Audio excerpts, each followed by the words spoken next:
Hi hello నమస్తే good morning viewers. నేను తీర్మాన్ Mallanna. Welcome to morning news with Mallanna with team 7200 సమర్పించు 7200 ఏంది, ఏం చేయబోతుంది, మన తలరాతలు మార్చేది ఇది అని చెప్పి మేము పదే పదే చెప్తా ఉన్నాం.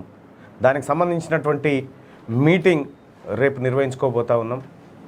సో ముఖ్య నాయకులందరూ రేపు హైదరాబాద్ రావాల్సిందిగా మీ అందరినీ విజ్ఞప్తి చేస్తూ మొత్తానికి తెలంగాణ రాష్ట్రంలో ఒక సరికొత్త ముందడుగును వేయబోతా ఉన్నాం. ప్రజలంతా వారి ప్రయోజనాల కోసం దీన్ని ఆశీర్వదిస్తారని చెప్పి మనస్ఫూర్తిగా కోరుకుంటూ 7200 మూమెంట్ రేపటి నుంచే స్టార్ట్ కాబోతూ ఉంది. సో ఇది ఇట్లా ఉంటే ఇంకా తెలంగాణ రాష్ట్రంలో జరుగుతున్నటువంటి రాజకీయ పరిణామాలు. నిన్న నితిన్ గడ్కరీ గారు వచ్చారు. నితిన్ గడ్కరీ గారు ఓవైపు హైవేల శంకుస్థాపన, కొత్త హైవేలకు శ్రీకారం చుడుతున్నటువంటి వ్యవహారం ఓవైపు జరుగుతూ ఉంటే, ఇంకోవైపు అధికార పక్షం మాత్రం ఈ రాష్ట్రానికి కేంద్రం ఏమి ఇవ్వలేదనేటువంటి ఆరోపణలు మళ్ళీ చేస్తూనే ఉంది. ఇక ఇది ఇట్లా ఉంటే కాంగ్రెస్ పార్టీలో మళ్ళీ లుకలుకలు మొదలైనవి. కోమటిరెడ్డి వెంకటరెడ్డి రేవంత్ రెడ్డిని నల్గొండకు రావద్దంటూ హుకుం జారీ చేయడం, ఆయన నాగార్జున సాగర్ నియోజకవర్గానికి వెళ్ళడం, అక్కడ సన్నాహక సభ ఏర్పాటు చేయడం, రాహుల్ గాంధీ 6 తారీఖున రాబోతా ఉన్నాడు, ఆ సభను సక్సెస్ చేయాలంటూ అక్కడ శ్రేణులకు పిలుపునివ్వడం. కోమటిరెడ్డి వెంకటరెడ్డి కాస్త జీర్ణించుకోలేకపోతా ఉన్నాడు. ఎందుకంటే ఇక్కడ మేమే టాప్ లీడర్లము, ఇంకా నల్గొండ జిల్లాకు రావాల్సిన అవసరం ఏంది అని చెప్పి, నల్గొండ అంటే మా ఇంటి వాళ్ళది, ఉత్తమ్ కుమార్ రెడ్డి ఇంటి వాళ్ళది కదా, మీరంతా ఎట్లొస్తారు అనేటువంటి యాంగిల్లో ఆయన మాట్లాడుకురావడం, కాంగ్రెస్ పార్టీ శ్రేణులు గందరగోళానికి గురవడం, ఇది మళ్ళీ జరిగినటువంటి పరిణామం. సో వాస్తవానికి రేవంత్ రెడ్డి అన్ని జిల్లాల్లో తిరుగుతున్నట్టుగా ఇక్కడ కూడా తిరుగుతున్నా చెప్పి రేవంత్ రెడ్డి వర్గీయులు చెప్తున్నటువంటి మాట. ఇంకోవైపు నగరి ఎమ్మెల్యే రోజా మంత్రి పదవి చేజిక్కించుకున్న తర్వాత కేసీఆర్ ఆశీర్వాదం కోసం ప్రగతి భవన్కు రావడం జరిగింది.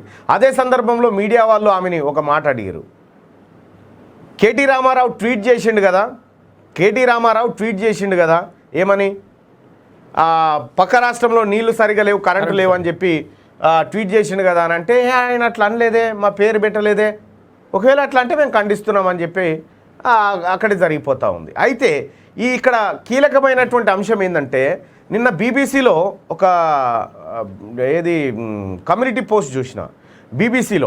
బీబీసీ ఆయనకు మరి ఆయన అందులో ఉన్నాయన ఎవరో అర్థం కాదు, కానీ జగన్మోహన్ రెడ్డి ప్రభుత్వం అది మోసపూరిత ప్రభుత్వం అని చెప్పడానికి చాలా ప్రయత్నం చేస్తూ ఇక్కడ రాష్ట్రపైన ఈ మాట అన్నాడు, దీనిపైన మీ స్పందన ఏందని చెప్పి ఏపీకి సంబంధించినటువంటి జగన్మోహన్ రెడ్డి ప్రభుత్వాన్ని ఇబ్బంది పెట్టే విధంగా బీబీసీ తెలుగులో కూడా పోస్టులు వస్తూ ఉన్నాయి. సో ఏదేమైనప్పటికీ కూడా జగన్మోహన్ రెడ్డి ప్రభుత్వానికి ఓవైపు కేటీఆర్ విమర్శిస్తూ ఉంటాడు, ఇంకోవైపు జగన్మోహన్ రెడ్డి మంత్రివర్గంలోని మంత్రి పోయి ప్రగతి భవన్లో మీటింగ్ పెట్టుకుంటూ ఉంటుంది. ఇవన్నీ జరుగుతున్నటువంటి పరిణామాలు. ఒకసారిగా మార్నింగ్ న్యూస్కి వెళ్దాం. కేంద్రానికి రోగం వచ్చింది, చికిత్స చేయాలి. ప్రత్యేక రాష్ట్రం ఏర్పడిన నాడు నీళ్లు లేవు, కరెంటు లేదు, పరిస్థితులు చాలా దుర్భరంగా ఉండేవి. అల్లా భగవంతుని దయ, ప్రజల సహకారంతో వాటిని అధిగమించాం. దేశమంతా చీకట్లో ఉంటే తెలంగాణలోనే వెలుగులు విరజిమ్ముతున్నాయి. కేంద్రానికి రోగం వచ్చింది, దానికి చికిత్స చేయాలి.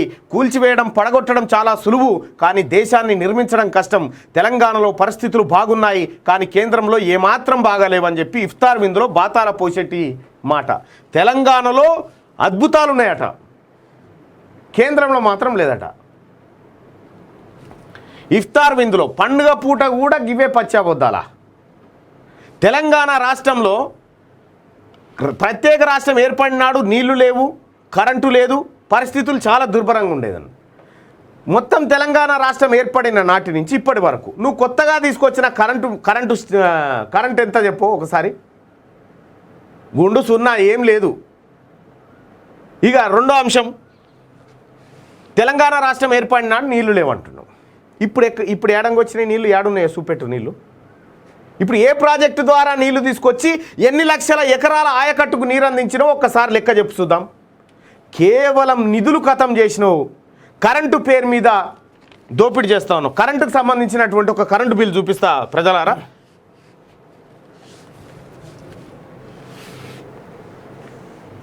ఇక ఈ కరెంటు బిల్ చూడండి. ఇగో ఇది కరెంటు బిల్లు, ఒక ఆయనది కరెంటు బిల్లు. ఈయన కాల్చిన యూనిట్లు ఎన్ని? 176 యూనిట్లు కాల్చిండు. 176 యూనిట్లు.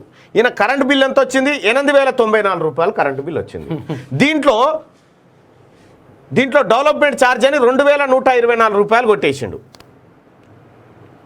ఇక టోటల్ అమౌంట్ 2828 అయితే ఏది ఏప్రిల్ ఫస్ట్ తర్వాత కడితే 8091 రూపాయలు కట్టాలని చెప్పి ఈయనకు బిల్లు పంపించారు. తెలంగాణ ప్రజలారా, కేసీఆర్ పెద్ద కొడుకు, కేసీఆర్ 2000 రూపాయల పెన్షన్ ఇస్తున్న పెద్ద కొడుకు అని చెప్పి మనం ఏదైతే చెప్పుకుంటున్నామో ఇది చూడాలి. ఈ ఇంట్లో ఉన్నటువంటి అవ్వకు ఈ 8094 రూపాయలు ఇక్కడ కరెంట్ బిల్లు వేసిండు కదా, 174 యూనిట్లకి ఎంత కాదనుకున్నా 300 రూపాయలు దాటొద్దు కరెంటు బిల్లు. కానీ ఎంత వచ్చింది? 300 రూపాయలు. కానీ ఎంత వచ్చింది? 8094 రూపాయలు వేసిండు. అంటే ఎంత? దాదాపుగా 7700 రూపాయలు. 7800 అనుకో, 7800 రూపాయలు. అంటే నీకేమిస్తుండు? వీళ్ళ కొడుకు దగ్గర 8094 రూపాయల కరెంటు బిల్లు వసూలు చేసి ఈ ఇంట్లో ఉన్న ముసలామెకు 2000 రూపాయల పింఛన్ ఇస్తున్న దేవుడు కేసీఆర్ అంటా ఉన్నాడు. మరి 8000 కరెంటు బిల్లు వేసిన దయ్యం కేసీఆర్ అని చెప్పి కొడుకు అనాలి కదా. ఇగో ఈ లెక్కన జరుగుతూ ఉంది. ఈ అవ్వకి ఇవ్వాల్సినటువంటి పెన్షన్ను ఈ కొడుకు దగ్గర నుంచే వసూలు చేసి ఇప్పుడు 3 నెలల పింఛన్ వసూలు చేసి 4 నెలల పింఛన్ వసూలు చేసినట్టే. అంతే, 8000 రూపాయలు అంటే 4 నెలల పింఛన్ వసూలు చేసిన ఒక్క దెబ్బకు ఒక్క కరెంటు బిల్లులా. ఏం చేస్తూ ఉన్నాడు కేసీఆర్ అంటే మీ నోరు కొట్టి మీకే పెట్టే కార్యక్రమం మిగిలితే ఎత్తుకొని పోయే కార్యక్రమం చేస్తూ ఉన్నాడు. ఇది కేసీఆర్కి సంబంధించినటువంటి అద్భుతం, తెలంగాణ రాష్ట్రంలో జరుగుతున్నటువంటి ఒక మహా అద్భుతమైన కార్యక్రమం.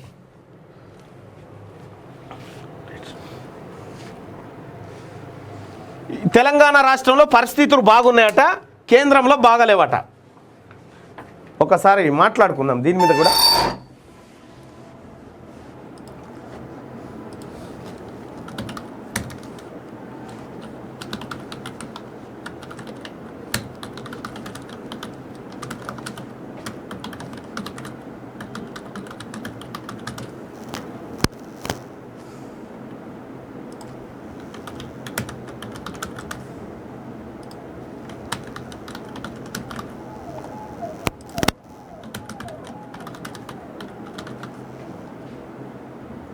రైట్, ఇక్కడ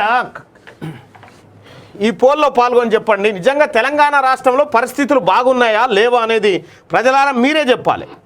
ఏం చెప్పిండు? నీళ్లు తీసుకొచ్చినాం. ఇగో నిజమే, తెలంగాణ రాష్ట్రంలో పరిస్థితులు అద్భుతంగా ఉన్నాయని చెప్పి కేసీఆర్ అంటున్నాడు. నిజమే ఉన్నాయని చెప్పి అంటేనేమో ఈడ కామెంట్ చేయండి, ఈడ టిక్ చేయండి. లేదు పచ్చి అబద్ధం అనుకుంటే ఇక్కడ టిక్ చేయండి.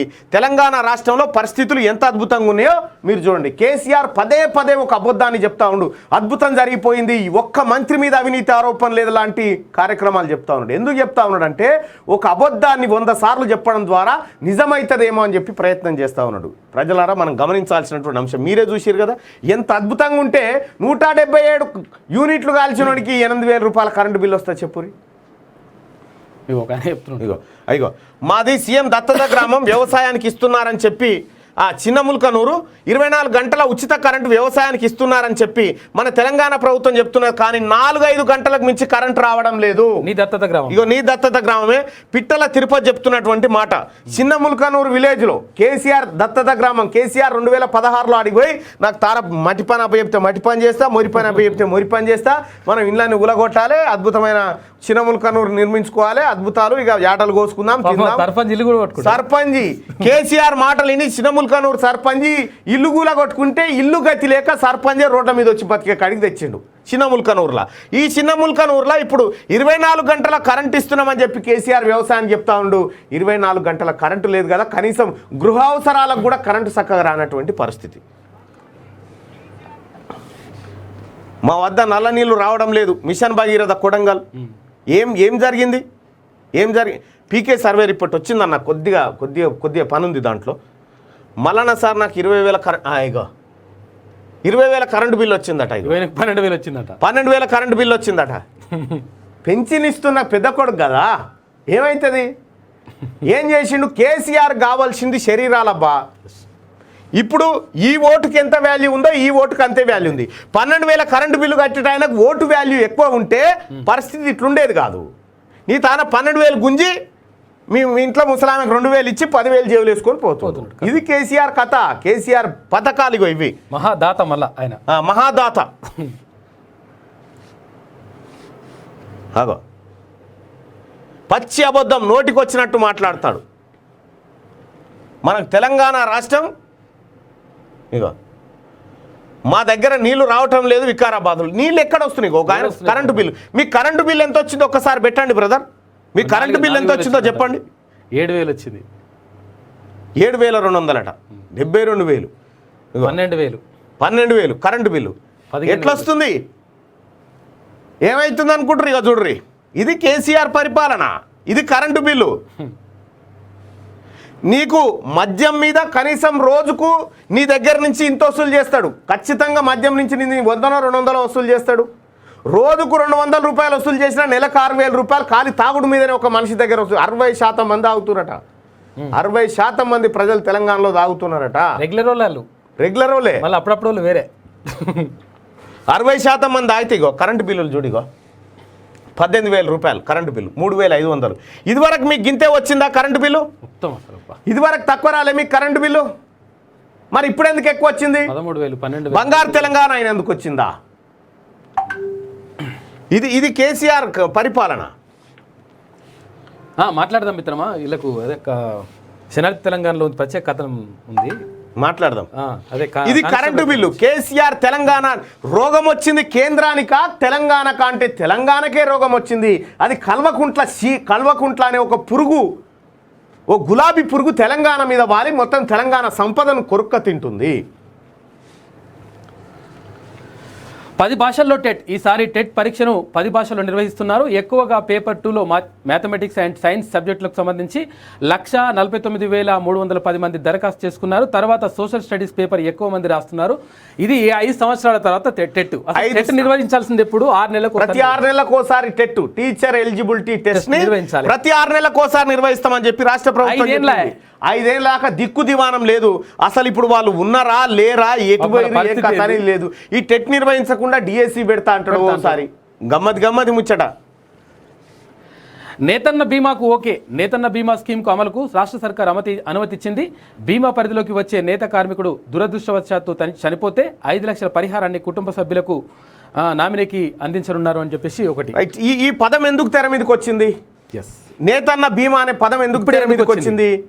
విషయం ఏంటంటే, ఏ వర్గాలలో అయితే ఎక్కువ చావులు ఉన్నాయో ఆ వర్గాలలో ఇటువంటి డిమాండ్ వచ్చింది. మరి నువ్వేం చెప్తా ఉన్నావు? నేతన్నల తలరాతలు మారిపోయినాయి తెలంగాణ రాష్ట్రంలో అని చెప్పి కేటీ రామారావు చెప్తా ఉన్నాడు. నిజంగా తలరాతలు మారిపోతే వాళ్ళకి బీమాలు చేయాల్సిన పరిస్థితి ఎందుకు వస్తుంది? ఎందుకు చచ్చిపోతున్నాడు? తర్వాత ఇంకొకటి ఏంటంటే, సిరిసిల్లలో ఇప్పుడు ఉన్నది ఎలక్షన్స్ ఉన్నాయి కదా, ఇప్పుడు 1 ఇయర్లో వాళ్ళని మళ్ళీ కొంచెం మంచిగా చేసుకున్నారు, మంచిగా చేస్తున్నాడు అని చెప్పి చెప్పుకోవడానికి. లాక్డౌన్ దిశగా బీజింగ్. ఒమిక్రాన్ వేరియంట్ చైనాకు కంటి మీద కొనుక్కు లేకుండా చేస్తుంది.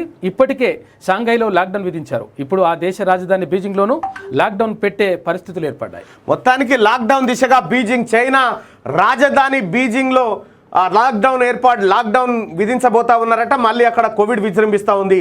ఆ వేరియంట్కు చైనా భయపడుతుందంటేనే అత్యంత ప్రమాదకరమైనదిగా ప్రజలు గమనించాల్సిందిగా కోరుకుంటా ఉన్నాం. ఇక రీజనల్ రింగ్ రోడ్ శంకుస్థాపన 3 నెలల్లో డిపిఆర్ పూర్తయిందన్న కేంద్ర మంత్రి నితిన్ గడ్కరీ. రాష్ట్ర సర్కార్ భూసేకరణ త్వరగా పూర్తి చేయాలి. అమెరికాకు సమానంగా రాష్ట్రంలో హైవేలు. ఇప్పటిదాకా 32 జిల్లాలను లింకు చేశాం. అందుకోసం 3 లక్షల కోట్లు ఖర్చు పెట్టినాం. తెలంగాణ రాష్ట్రంలోనే 3 లక్షల కోట్లు ఖర్చు పెట్టినాం. రాష్ట్రంలో 5 గ్రీన్ ఎక్స్ప్రెస్ వేలు నిర్మిస్తామని వెల్లడి. రాష్ట్రంలో 7,853 కోట్ల హైవే పనులకు శంకుస్థాపన.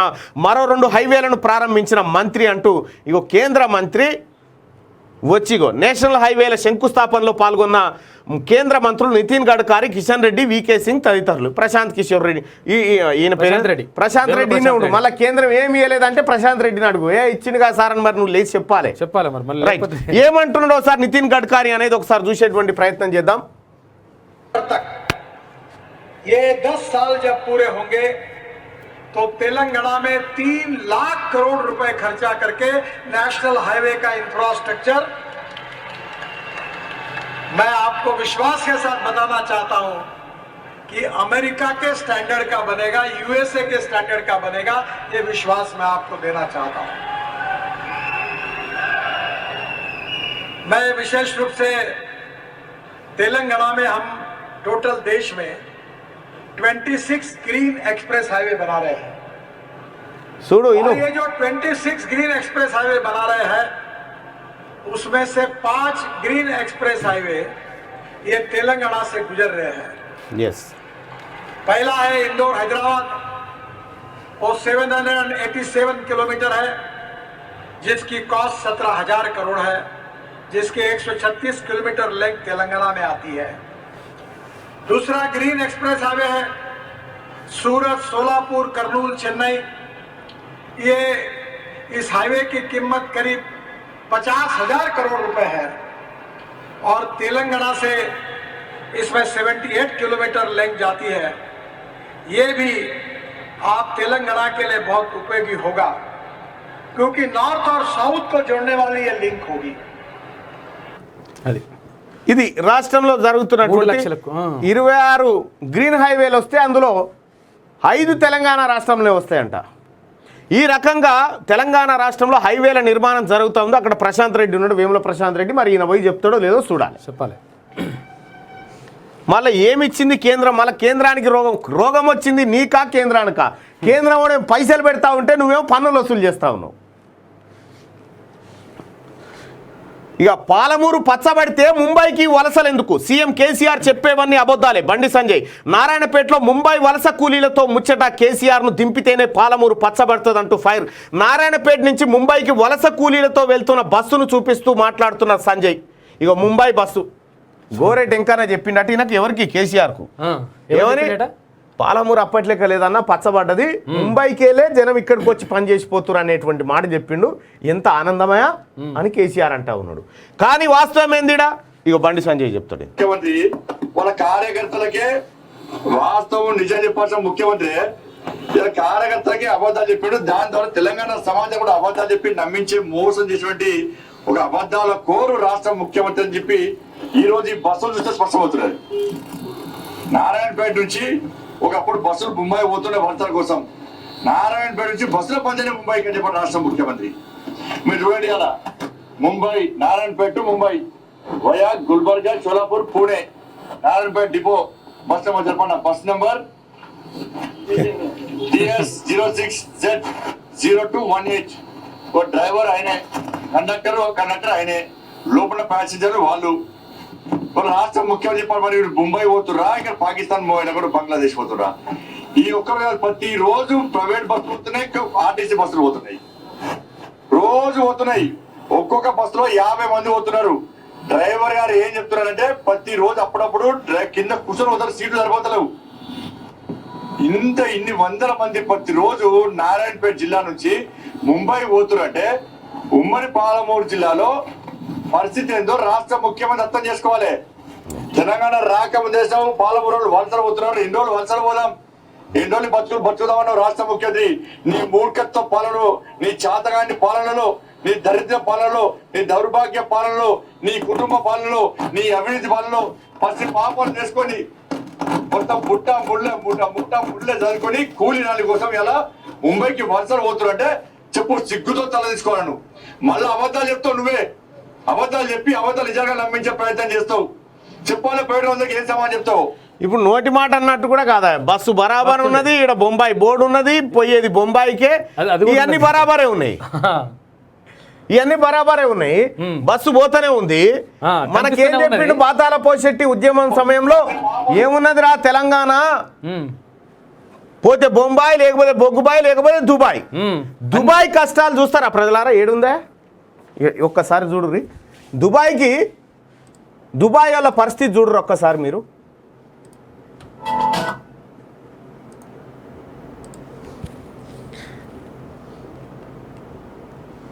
పబ్లిక్ వీళ్ళతో కూడా ఒక్కసారి అడుగు. దుబాయ్కి కన్నీళ్లు పెడతా ఉన్నారు. మేము పోయి ఆ కార్మికులను కలిస్తే వాళ్ళ గోస అది మామూలు గోస కాదు, ఆ కార్మికులది. ఇక పబ్లిక్తో కూడా మాట్లాడుతున్నాడు ఒకసారి నుంచదా. ఒక్కసారి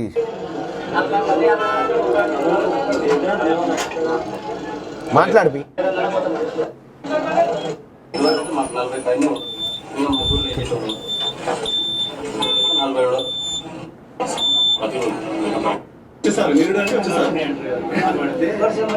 ఇక బస్సులా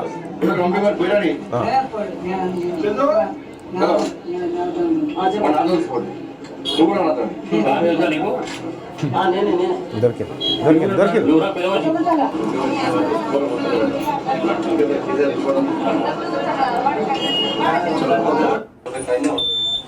పాలమూరు పచ్చగా ఉంది, ఆగిపోయినాయి. ఏం చెప్పిండు మన కేసీఆర్? ఏం చెప్పిండు? దుబాయ్ బొంబాయి బొగ్గుబాయ్ అన్నాడు కదా. ఇక బొంబాయి సంగతి గిది.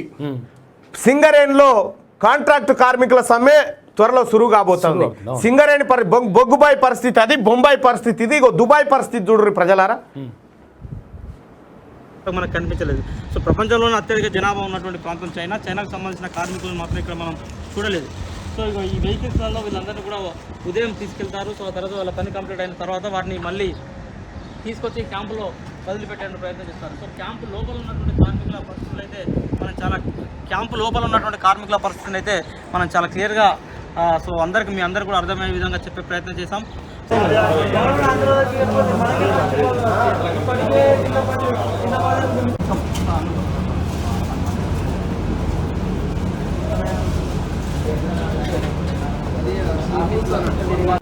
సో ఈ 3 దేశాలకు సంబంధించిన విదేశీయులు ఎక్కువ మంది ఇక్కడ కార్మికులుగా పనిచేస్తూ ఉన్నారు. సో ఈ నేపథ్యంలో తెలంగాణ ప్రాంతంలో ఉన్నటువంటి గల్ఫ్ కార్మికుల కష్టాలను తెలుసుకునేటువంటి ప్రయత్నం తీన్మార్ మల్లన్న టీం చేస్తుంది. అందులో భాగంగా మనం సోనాపూర్లో ఉన్నటువంటి గల్ఫ్ కార్మికుల కాలనీలో పర్యటిస్తూ ఉన్నాం ఈరోజు ఉదయం నుండి కూడా. సో ఇప్పటికే దాదాపు 6 నుంచి 7 కంపెనీలకు సంబంధించినటువంటి కార్మికులతో ఈరోజు ఉదయం నుండి వరుసగా వారితో సమావేశం అవుతూ ఉన్నాం. వారికి అవసరం ఉన్నటువంటి నిత్యావసర వస్తువులను అంటే తీన్మార్ మల్లన్న టీం దగ్గర ఉన్నటువంటి ఫండ్స్ను దృష్టిలో పెట్టుకొని సో వారికి కొంత నిత్యావసర వస్తువులను అందించే ప్రయత్నం చేస్తూ ఉన్నాం. సో దానికి కూడా ఒక ప్రధాన కారణం ఏంటంటే ఇక్కడికి వచ్చి చూసిన తర్వాత తెలంగాణ ప్రాంతానికి సంబంధించినటువంటి గల్ఫ్ కార్మికులు పడుతున్నటువంటి కష్టాలను చూసిన తర్వాత సో చెల్లించక ఉండలేనటువంటి ఒక వాతావరణం నెలకొంది. వీళ్ళంతా కూడా చాలా చిన్న ఉద్యోగాలు చేస్తూ జీవిస్తున్నారు. ఎక్కువ చాలామంది క్లీనింగ్ డిపార్ట్మెంట్లో ఉన్నారు. సో మోరీలు స్ప్రెడ్ చేయడం కావచ్చు, లేదా ఆఫీసెస్ క్లీన్ చేయడం కావచ్చు. సో గల్ఫ్ కార్మికులను ఇక్కడికి వచ్చేటప్పుడు వారికి ఏజెంట్ చెప్పేటువంటి విషయాలు. మీ పేరు పోచయ్య. ఏ ఊరు నుంచి వచ్చారు మీరు? ఎవరు? నిజామాబాద్ జిల్లా దర్పల్లి. ఎన్ని సంవత్సరాలు అవుతుంది మీరు వచ్చి? నేను అంతా సబ్సిడెంట్ ఉన్నారా? మీరు హ్యాపీగా ఉన్నారా ఇక్కడ? ఎన్ని రోజులు అవుతుంది డ్యూటీ చేయగా మీకు? 45 రోజులు అవుతుంది. ఏంటి మరి పరిస్థితి మీకు ఉండడానికి? ఇంటికి పోదాం డ్యూటీ ఇస్తారు. ఏదో ఒకటి అయితే గోపిచంద్ ఎవరి మీద నువ్వు ఏం వర్రీ కావాల్సిన అవసరం లేదు. నీ సమస్యను మీద టేకప్ చేద్దాం. Thank you very much. ఇది తీన్మార్ మల్లన్న టీం. సో వరుసగా కూడా ఇది 4వ రోజు గల్ఫ్ కార్మికుల కష్టాలు తీసుకున్నటువంటి రైట్. ప్రజలారా, ఆ గల్ఫ్కి సంబంధించినటువంటి అంశం వేద్దాం. కానీ అక్కడ గల్ఫ్లో కూడా ప్రజల బాధలు చూస్తూ ఉంటే కన్నీళ్లు పెట్టుకోవాల్సిన పరిస్థితి. మేమున్నటువంటి ప్రాంతంలోనే 3 పిల్లలు సూసైడ్ చేసుకొని చచ్చిపోయారు. ఈ తెలంగాణ పిల్లలే అప్పులు చేసి ఏజెంట్ల చేతిలో మోసపోయి అక్కడ చెప్పేటువంటి ఏజెంట్ల చెప్పే మాటలకు వినిపోయి దుబాయ్కి వస్తే దుబాయ్లో పరిస్థితి వాళ్ళది వేరే ఉంది, అబుదాబీలో పరిస్థితి అట్లే ఉంది, షార్జాలో పరిస్థితి అట్లే ఉంది. ఇవన్నీ తిరిగి చాలామంది సమస్యలను కూడగట్టే ప్రయత్నం చేసినాం. ముంబై పరిస్థితి అది, సింగరేణి పరిస్థితి సింగరేణిలో మళ్ళీ సమ్మె సైరన్ మోగబోతూ ఉంది. ఇక్కడ దుబాయ్ పరిస్థితి ఇది. కేసీఆర్ చెప్పిన బొంబాయి బొగ్గుబాయి దుబాయ్ పరిస్థితి ఇది.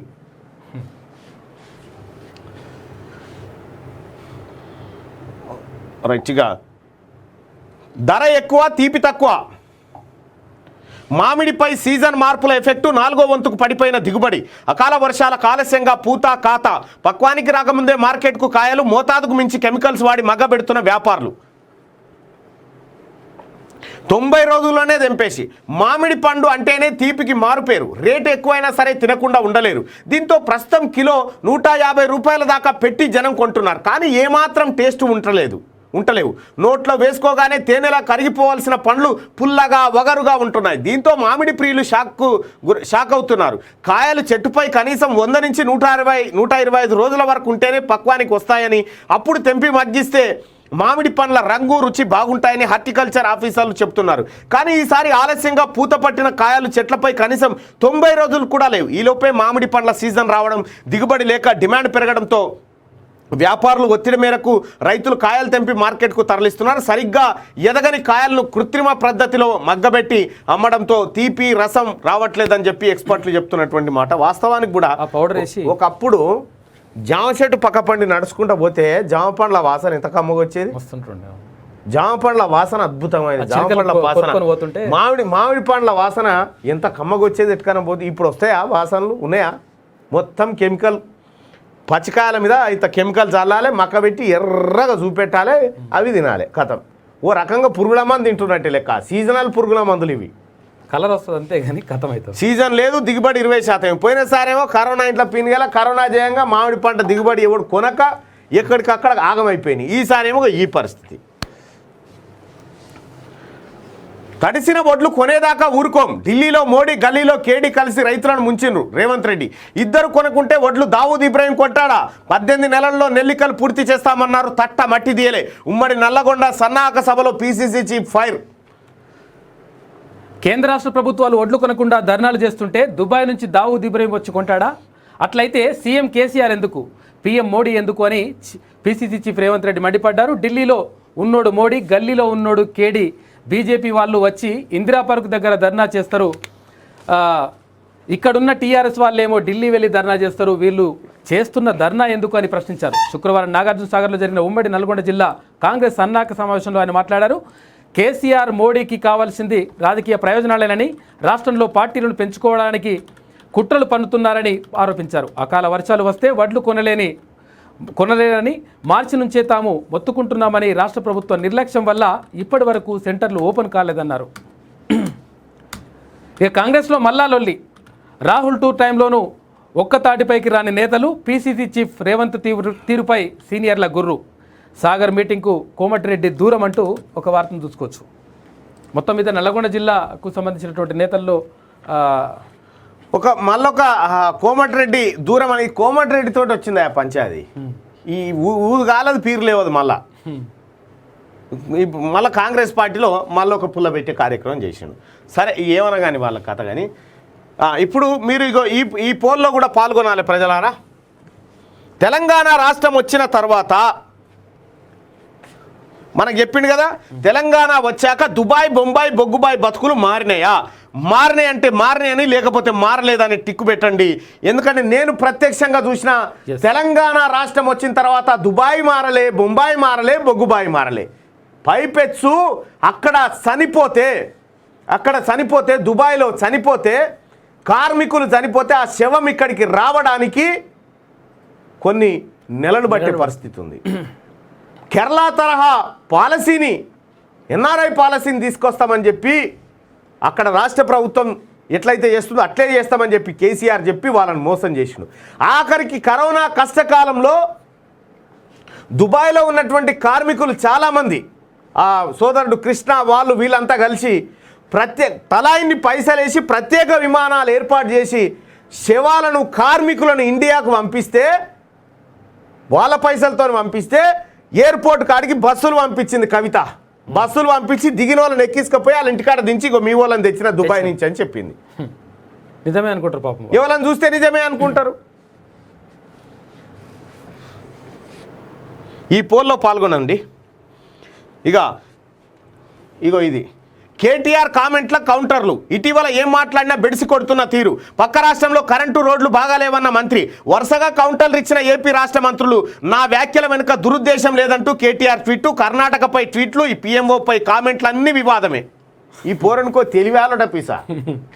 ఏదో పెట్టాలేమో, గుంపును తయారు చేసినాం, పైసలు ఉన్నాయి, పైసలు ఎదజల్లాలి, తాగుబోతు బ్యాచ్ని తయారు చేయాలి, దాంతో ఓహో ఆహా అనిపించుకోవాలి. రామన్న లేకపోతే నిన్నెవడని దేక్తాడా కేటీఆర్? నువ్వు ఇవన్నీ విడిచిపెట్టా. బుద్ధుడు కనుక తన సామ్రాజ్యాన్ని, పరివారాన్ని వదిలిపెట్టినట్టు వదిలిపెట్టి బయటికి రా. ఇట్లా పోతుంటే అచ్చా నువ్వా పో మంచినీళ్ళు లేవు, ఏం లేవు పో అంటారు. నువ్వు కనుక వస్తే అట్లా. కేసీఆర్తో ఏపీ మంత్రి రోజా భేటీ. కుటుంబ సభ్యులతో కలిసి ప్రగతి భవన్కు బొట్టు పెట్టి స్వాగతం పలికిన కేసీఆర్ భార్య శోభ. కేసీఆర్ ఆహ్వానం మేరకే వచ్చానన్న రోజా, కేటీఆర్ ఏపీ గురించి అన్నట్టు లేదని వ్యాఖ్య. ఒకవేళ అంటే ఏపీ అభివృద్ధిని చూపిస్తానని కామెంట్ చేసి, ఈయన అన్నట్లేదట. ఈ జగన్మోహన్ రెడ్డి గారు ఆ బీబీసీ తెలుగు అనే దాన్ని ఒక్కసారి పరిశీలన చేసి చూడండి. వాళ్ళు ఏ ఇంటెన్షన్తో రాస్తున్నారు, ఏం కథ అనేది మీకు కూడా తెలుస్తుంది. ఇక్కడనేమో ఈయన ఏపీ రాష్ట్రాన్ని తిడతాడు, ఈమెనేమో ఏపీ మంత్రి వచ్చి కేసీఆర్ను కలుస్తుంది, ఆమెనేమో బొట్టు పెట్టి లోపట రమ్మంటది. ఈ డ్రామా, ఇది పొలిటికల్ డ్రామా. మనమే పిచ్చోళ్ళం అన్నట్టు. ఇగో బిల్డింగ్ బాల్కాని కూలి 4 మృతి, కరెంటు పోయిందని బయటకు వస్తే ప్రాణాలే పోయినాయి, మరొకరికి తీవ్ర గాయాలు, యాదగిరి గుట్టలో విషాదం. ఇగో పాపం 4 చచ్చిపోయారట యాదగిరి గుట్టలో జరిగి. అయితే విషయం ఏంటంటే యాదాద్రి పోయిందిగా, యాదాద్రి కాదట, దాని పేరు యాదగిరి గుట్టనేనట. ఆఖరికి అదేదో ప్రసాదం డబ్బు ఉండేగా ఎవరో తెచ్చే మన తానుండే ప్రసాదం డబ్బలా యాదగిరి లేదు లేదు లేదు మనోళ్ళు బయట పంచినట్టు యాదగిరి గుట్ట అనే ఉందిగా, చిన్నజీఆర్ పెట్టే యాదాద్రి మన గుట్ట మనకు వచ్చింది అన్నట్టు. అంటే గురుజీ స్వామిజీ తోటి లొల్లి అయితే గుట్ట పేరు మారుస్తాడు, ఆఖరికి నరసింహస్వామి పేరు కూడా కేసీఆర్ మార్చగలుగుతాడు. ఏ ఇల్లు ఉన్నది నరసింహస్వామి కాదు నాయన, నేను మాట్లాడొచ్చిన లోపలికి పోయినా, నేను కలిసిన భేటీ అయినా, నేను ఓన్లీ సింహస్వామి సింహస్వామి ఆయన. నరసింహస్వామి ఎక్కడిది, నరసింహస్వామి కాదు, నరసింహ అనేట ఆయన గవర్నర్ ఉండే, ఆయన వచ్చి కలిసినప్పుడు ఈ 2 కలిపితే నరసింహస్వామి అండి. ఆయన వెళ్ళిపోయింది కదా, నరసింహ అటు పోయిండు, సింహ ఈడు ఉన్నాడు అని చెప్పినా చెప్తాడు. ఇక తరుగు తీయొద్దు, వడ్ల కొనుగోలు కేంద్రాల నిర్వాహకులకు గంగుల ఆదేశం. గన్నీ బ్యాగుల కొరత లేదు, 6.85 కోట్ల సంచులున్నాయి. ఇప్పటికే 186,000 టన్నుల వడ్లు కొన్నాం. కొత్తపల్లిలో సెంటర్ ఓపెన్ చేసిన మంత్రి అంటూ ఒక వార్త. ఎన్ని ఉన్నాయి, ఎన్ని కొన్నావు, ఈ లెక్క చెప్పు. 186,000 టన్నులు కొన్నామని చెప్తా ఉన్నాడు. ఉత్పత్తి ఎంత, నువ్వు కొన్నది ఎంత, ఎన్ని లక్షల టన్నులు చెప్పు. నిన్ననే కాదు వెలుగు దినపత్రికలో 3% వడ్లే కొన్నారని చెప్పింది. ఇంకా ధరల్లో తప్పులు, రైతులపై భారం, ప్రతి దరఖాస్తుకు 1000 బాదుడు. ఇప్పటికే సర్వీస్ ఛార్జీల మోత, ఇదేం పద్ధతి అంటున్న రైతులు. 4 లక్షల దాకా అప్లికేషన్లు వస్తాయని ఆఫీసర్లు అంచనా. ధరణి పోర్టల్లో కొత్త మాడ్యూల్ కింద దరఖాస్తు పెట్టుకోవాలంటే ప్రభుత్వానికి 1000 కట్టాల్సిందే. పట్టాదారు పాస్బుక్లో చిన్న తప్పు వచ్చినా దాన్ని సరిదిద్దుకోవాలంటే అంత మొత్తం చెల్లించాల్సిందే. మొన్నటిదాకా బాధితులు కరెక్షన్ల కోసం 4-5 సార్లు ధరణి పోర్టల్లో దరఖాస్తులు పెట్టుకున్న ప్రతిసారి సర్వీస్ ఛార్జీలను చెల్లించాల్సి వచ్చేది. అయినా సమస్యలు పరిష్కారం కాలేదు. తాజాగా రాష్ట్ర ప్రభుత్వం ధరణి పోర్టల్లో ప్రత్యేక మాడ్యూల్ను తీసుకొచ్చింది. 8 రకాల సవరణలకు అందులో అవకాశం కల్పించింది. అయితే వీటిలో ఏ ఒక్కదానికి అప్లై చేసుకోవాలన్నా అప్లికేషన్ ఫీజు కింద 1000 రూపాయల చొప్పున ప్రభుత్వం వసూలు చేస్తుంది. అయితే కేసీఆర్ ఏం చెప్పింది, ధరణి పోర్టల్ ప్రారంభించినాడు. మేడ్చల్ మల్కాజ్గిరి జిల్లా మూడుజింతలపల్లి కాడ మీటింగ్ పెట్టి ధరణి పోర్టల్ ఓపెన్ చేసిండు. సిఎస్ సోమేష్ కుమార్ పక్కనే ఉండాలా. ఎంఆర్ఓ ఆఫీస్కి పోతే లంచం తే అంటాడు వాడు, ఇట్లే వాడు తే అంటాడు. వాడిని గుంజా వీడిని గుంజా రైతు చేతుకు బొచ్చి వచ్చింది అని చెప్పిండు. ఆయాలనేమో ఎంఆర్ఓనో విఆర్ఓనో గిరిదవారో ఎవరో ఆర్ఐయో 100-150 వసూలు చేసిరని ధరణి తెచ్చినావు. వాళ్ళు 100 వసూలు చేస్తే ఈ దొంగ 1000 వసూలు చేస్తా ఉన్నాడు. 1000 ఇప్పుడు ఇది సవరణలని చెప్పేసి చిన్న పొరపాటు ఉన్నా కానీ పొరపాటు సృష్టించేదే కేసీఆర్. 1,00,000 రూపాయలు కడితే 1,00,000 రూపాయలు అక్కడనే ధరణి పోర్టల్లో ఉంటాయి, ఇంకా రాలే, ఇక రావు. 1,000 కోట్ల రూపాయలు జమైనాయి. నేను మాట్లాడిన వాళ్ళతోటి, ధరణి వాళ్ళతోటి. ఇగో ఇంత మోసం. ఇది ఈ ధరణిలో ఆఫీసర్లతో మాట్లాడినా నేను. వెలుగు దినపత్రిక ఇక ఒక్కసారి త్వరలో 50 హైకోర్టు జడ్జి పదవుల భర్తీ, ఎంపికలో సామాజిక వైవిధ్యం, కరోనా సమయంలోనూ నిరంతర న్యాయ సేవలు. సీజే జస్టిస్ ఎన్వి రమణ వెల్లడి. నేడు సీజే ముఖ్యమంత్రుల భేటీ అంటూ ఒక వార్త. మంచి పని, ఇది జడ్జిల భర్తీ జరగాల్సిందే. ఎందుకంటే మీ హయాంలో జరుగుతూ ఉంది కాబట్టి త్వరితగతిన జరుగుతుంది. ఇంకా మీకున్నటువంటి ఆలోచన విధానం ఇంకొక 2 తరాల వరకు జడ్జిల రూపంలో, మీ శిష్యుల రూపంలో ఉంటుంది, అది జరుగుతుంది. వివిధ హైకోర్టులో ఖాళీగా ఉన్న జడ్జీల పదవుల భర్తీకి చర్యలు తీసుకుంటున్నట్టు సుప్రీంకోర్టు ప్రధాన న్యాయమూర్తి జస్టిస్ ఎన్వి రమణ అన్నారు. వీటిని భర్తీ చేసేందుకు సత్వరమే పేర్లను సిఫారసు చేయాలని అన్ని హైకోర్టుల ప్రధాన న్యాయమూర్తులను కోరారు. పేర్ల ఎంపికలో సామాజిక వైవిధ్యాన్ని పాటించాలని సూచించారు. త్వరలో 50% ఖాళీలను భర్తీ చేయనున్నామని వెల్లడించారు. శుక్రవారం ఆయన ఢిల్లీలో 39వ ప్రధాన న్యాయమూర్తుల సమావేశం జరిగింది. అయ్యా రమణ గారు, చీఫ్ జస్టిస్ గారు, ఈ జ్యుడిషియరీ వ్యవస్థలో బీసీల ప్రాతినిధ్యం చాలా తక్కువ ఉంది, మరి దాన్ని సవరించాల్సినటువంటి అవసరం అయితే ఉంది. కేంద్ర న్యాయశాఖ మంత్రిగా శివశంకర్ ఉన్నప్పుడు ఏదో కొంత వెసులుబాటు దొరికింది, కొంతమంది బీసీలు జడ్జిలు అయ్యారు. కానీ ఇలా బీసీ జడ్జిలు అనేటోళ్ళు లేకుండా మొత్తం ఎక్కడో చోట ఉంటుంటారు. వాళ్ళని తీసుకుపోయి ఇక నాగాలాండో అక్కడనో ఇక్కడనో వేస్తూ ఉన్నారు. సో ఇక్కడ కూడా కొంత మీరు ఆలోచన చేసుకొని ఏ ఎక్కువ సామాజిక వర్గాల నుంచి ఉన్నటువంటి ప్రజలకు కూడా ప్రాతినిధ్యం బరాబర్ దొరికేటట్టు చూడండి. అన్ని విషయాల్లో బీసీలకు అన్యాయం జరుగుతుంది. ఇప్పుడు తిన్న గ్రూప్ 1 పోస్టులకు మొత్తం కథమే. ఇక అమెరికా రోడ్లకు ధీటుగా తెలంగాణ రహదారులు. తెలంగాణ ప్రగతిశీల సంపన్న రాష్ట్రం. ఈ రాష్ట్రం ప్రగతి సాధిస్తే భారత్ అభివృద్ధి చెందినట్లే. RRR శంకుస్థాపనకు వస్తా. RRR ట్రైలర్ మాత్రమే, సినిమా మిగిలే ఉంది. కేంద్ర మంత్రి నితిన్ గడ్కరీ, నీచమైన బీజేపీలో ఏకైక మంత్రి మంచి మనిషి నితిన్ గడ్కరీ అట. మంత్రి వేముల అంటూ నీచమైన బీజేపీలో ఏకైక మంచి మనిషి నితిన్ గడ్కరీ అని చెప్పి మంత్రి వేముల ప్రశాంత్ అంటా ఉన్నటువంటి మాట. ఏం చెప్తావు ఆయలకు, ఒక చదువు ఆలోటపీస్ ఆయలకి తెలివా మన్నా ఈ మంత్రులకు, మన రాష్ట్ర మంత్రులకు. క్రెడాయ్ హైదరాబాద్ ఆధ్వర్యంలో జరుగుతున్న ప్రాపర్టీ షోలో కేటీఆర్ అయితే ఏంది ఉంటున్నాం అది మొత్తం రియల్ ఎస్టేట్ దందానేనా కేటీఆర్ బినామీలంతా. పక్క రాష్ట్రం అధ్వానమట, కరెంటు లేదు, నీళ్లు లేవు, రోడ్లు ధ్వంసం. అలా ఎవ్వరు వాళ్ళకు ఈ వార్తను ఆంధ్రజ్యోతిలో ఎందుకు హైలైట్ చేసిరు అనేది మనకు చర్చ పెట్టు. పక్క రాష్ట్రం అధ్వానం అంటే ఆంధ్రజ్యోతికి ఎట్లాగో జగన్మోహన్ రెడ్డి ప్రభుత్వం నచ్చదు, ఆయన పరిపాలనా విధానం నచ్చదు, అది ఏం నచ్చదు. కాబట్టి ఈయన తిట్టిన తిట్టును ఇంకా జర్ర పెద్దగా చేసి పెట్టడం వల్ల జగన్మోహన్ రెడ్డి ప్రభుత్వం పైన పరోక్షంగా కక్ష సాధింపు చర్యలకు దిగినట్టు ఉంటుంది. కరెంటు లేదు, నీళ్లు లేవు, రోడ్లు ధ్వంసం. నా మిత్రుడు గారు అక్కడికి వెళ్ళి వచ్చి చెప్పారు. క్రెడాయ్ ప్రాపర్టీ షోలో మంత్రి కేటీఆర్ వ్యాఖ్య, పిచ్చి పంచాయతీలు పెట్టుకుంటే నష్టపోతాం, మౌలిక వసతుల విషయంలో హైదరాబాద్లో మీరు ఒడిసింది ఏం లేదు. ఏది ప్రగతి భవన్ నుంచి నీ జన్మాడ ఫామ్ హౌస్ పోయేందుకు కేబుల్ బ్రిడ్జ్ అంతే. ఇక ఖాళీ స్పేస్లన్నీ కొల్లగొట్టేసినావు, ఖతం చేసి పడేసినావు. మౌలిక వసతుల విషయంలో హైదరాబాద్ బేస్ అట, నువ్వు లేకపోయినా బేసే ఉండే. వాస్తవానికి హైదరాబాద్ను బేస్ అనేటట్టు చేసింది చంద్రబాబు నాయుడు చేసిండు.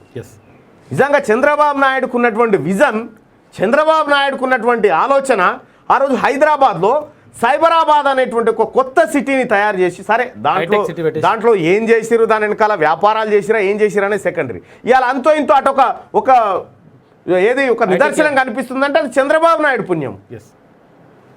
బిల్ క్లింటన్ వచ్చినప్పుడు కేటీఆర్ వ్యాఖ్యలతో ఇదే కేటీఆర్ అన్నాడు, హైదరాబాద్ డెవలప్ అయింది చంద్రబాబు పుణ్యాన్ అని చెప్పి కేటీఆర్ చెప్పిండు. ఇలా హైదరాబాద్ బేస్ అంటాడు. నువ్వు చేసింది ఒక్కటి చూపెట్టి హైదరాబాద్లో. చంద్రబాబు నాయుడు చేసినటువంటి తరహాలో నువ్వు చేసింది ఏం చెప్పు. ఏం చేసిండు చంద్రబాబు నాయుడు? సైబరాబాద్ అని చెప్పి ఒక కొత్త సిటీని తీసుకొచ్చి ఆ కొత్త సిటీ రూపకల్పన మాదాపూర్ హైటెక్ సిటీ అటు సైడ్ ఒక వ్యవస్థను ఏర్పాటు చేసిండు. అయిపోయిన తర్వాత ఈయన ఏదో చేసినట్టు ఉండాలి కదా, ఏం చేసిండు? రాచకొండ అని ఇంకోటి పెట్టిండు. అట్లా హైదరాబాద్, సైబరాబాద్, రాచకొండ. ఈ రాచకొండ సంగతి ఏందనేది ప్రజలు తెలవాలి. రాచకొండ అని ఎందుకు పెట్టిండు కేసీఆర్? దానికి పేరు కమిషనరేట్ కంటే ఒక్క కారణం, రాచకొండ ప్రాంతాన్ని పద్మనాయకులు అనేటువంటి వెలమరాజులు పరిపాలించిరు. ఆ వెలమరాజుల రాచకొండ అనే పదాన్ని మళ్ళీ కేసీఆర్ అనేటువంటి వ్యక్తి ఈ రూపంలోకి తీసుకొచ్చిండు. మళ్ళీ వెలమరాజు వచ్చిండు అని చెప్పడానికి. మీరు పద్మనాయకుల వాళ్ళదు చరిత్ర చూసుకుంటే ఏకైక వెలమ సామ్రాజ్యం అది. దాని గుర్తుగా ప్రజలకు గుర్తుండిపోవాలని రాచకొండ అనే పదం తీసుకొచ్చిండు. హైదరాబాద్ అభివృద్ధిలో ఆంధ్రుల పాత్ర అమర్నాథ్. ఏపీకి రండి అభివృద్ధి చూపిస్తాను రోజా కౌంటర్. హైదరాబాద్లో రాత్రంతా కరెంట్ లేదని బొత్స. ఏపీలో విద్యుత్ కోతలు లేవని మంత్రి పెద్దిరెడ్డి. తెలంగాణలోనూ రోడ్లు బాగలేవని సజ్జల. తెలంగాణ డ్రగ్స్ కల్చర్ మనకు లేదని చెప్పి వనిత. సరిపోయిందా? అందరూ మంచిగా గట్టిగా పెట్టిరు. వివాదం ముదరడంతో ట్విట్టర్లో కేటీఆర్ వివరణ ఇచ్చుకుండు. పక్క రాష్ట్రంలో కరెంట్ లేదు, నీళ్లు లేవు, విద్యుత్ లేదు, అక్కడంతా అధ్వానం అంటూ అక్కడికి వెళ్ళి వచ్చిన తన మిత్రుడు చెప్పాడని మంత్రి కేటీఆర్ చేసిన వ్యాఖ్య దుమారం రేపింది. ఏ మిత్రుడు ఉంటాడు చెప్పు? అక్కడికి వెళ్ళి వచ్చిన మిత్రుడు సత్యం రామలింగరాజు కొడుకు. సత్యం రామలింగరాజు కొడుకు ఎవరు? కేటీ రామారావు బినామీ. సజ్జల రామకృష్ణారెడ్డి సహా ఏపీ మంత్రులు కేటీఆర్ వ్యాఖ్యలను ఖండించారు. తెలంగాణలోనూ కరెంటు కోతలున్నాయని సజ్జల అంటే హైదరాబాద్ అభివృద్ధిలో ఆంధ్రుల పాత్ర ఉందని మంత్రి అమర్నాథ్ అన్నారు. హైదరాబాద్లో రాత్రంతా కరెంటు లేదని బొత్స అంటే కరెంటు బిల్లు కట్టి ఉండరని ఎంపీ రంజిత్ రెడ్డి అన్నారు. వివాదం ముదరడంతో కేటీఆర్ వివరణ ఇచ్చుకుండు. సరిపోయిందా తమ్మి? మంచిగా ఎందుకు గెలకాలే ఇవి వచ్చిరాని తెలివితోటి ఏదో ట్వీట్లు పెట్టా. అది ఎవరికి ఊర్ల పొండి మెసేజ్లు పంప. ఇగో ఇది హ్యాష్ ట్యాగ్ తోటి మనం ఇవాళ పెట్టాలి, ట్రెండింగ్ 11:30 ట్రెండింగ్ చేయాలి. వీటితో వాడికి ఏం లేదు, వాడు హ్యాష్ తీసుకొని పెడతాడు. గమ్మత్ ఏంటంటే ఈలోనికి పంపిరు అంటే ఒక గ్రూప్ ఏర్పాటు చేసి సోషల్ మీడియా వారియర్స్ అని టీఆర్ఎస్ పార్టీకి ఓపెన్ చేసి అక్కడి నుంచి వస్తుంది రాగానే ఇగో ఏది ట్రెండింగ్ అలర్ట్ అని చెప్పి పెట్టి ఓకే. దాంట్లో ఇక మనం ఇది అలర్ట్ చేయాలి, ఇది మనం పోస్ట్ అన్ని చేయాలంటే గ్రూపులో పంపేయాలి, పట- వాడేం చేసిండు, ఆ పంపింది అనామతం పోస్ట్ చేసిండు. అది అనామతం పోస్ట్ చేసి దీన్ని ట్రెండింగ్ ఒక అటువంటి వాళ్ళు అయిపోయింది. ఈ ఆంధ్రజ్యోతి దినపత్రిక పరిసమాప్తం.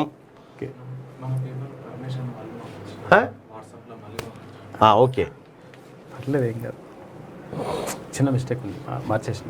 Okay okay okay right. ఏడుంది, ఇంకా అవసరం లేదు, రైట్ రైట్. చిన్న స్పెల్లింగ్ మిస్టేక్ అంతే. అరే ఎందుకు, మంచిదే చెబుదాం.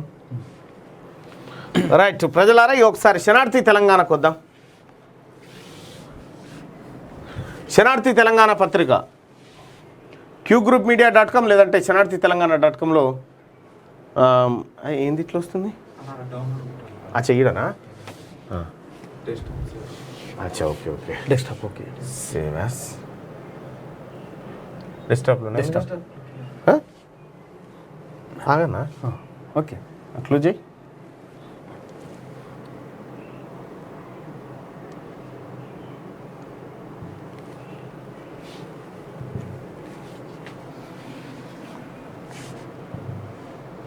చలో రైట్గా శనార్థి తెలంగాణ qgroupmedia.com లేదంటే శనార్థి తెలంగాణ.comలో ఈ పేపర్ను డౌన్లోడ్ చేసుకోండి. అలాగే సమస్యను ఎదుర్కొనే సమయంలోనే మన ప్రతిభ కనిపిస్తుందని చెప్పి అబ్దుల్ కలాం చెప్పినటువంటి కోట్తో మన పత్రికను ప్రారంభించుకుంటే, ఇక ఏజ్ బార్ నౌకర్లు సరే, మరి వయోపరిమితి ఏంది? పోలీస్ కొలువులకు ఏజ్ లిమిట్ పెంచాలి. 5 ఏళ్లుగా నోటిఫికేషన్లు రాలే. వేలల్లో వయస్సు దాటిన నిరుద్యోగులు. రిటైర్మెంట్ 61 ఏళ్ళు, రిక్రూట్మెంట్కు 25 ఏళ్ళ. మండిపడుతున్న విపక్షాలు, మేధావులు, విద్యార్థులు. పరుగు పందెంలో గతంలో సెకను తేడాతో నౌకర్లు కోల్పోయినరు. ఆందోళన చెందుతున్న ఆశావాహులు తమకు చావే గతని బోర్మంటున్న ఏజ్ బార్ అయిన వారు.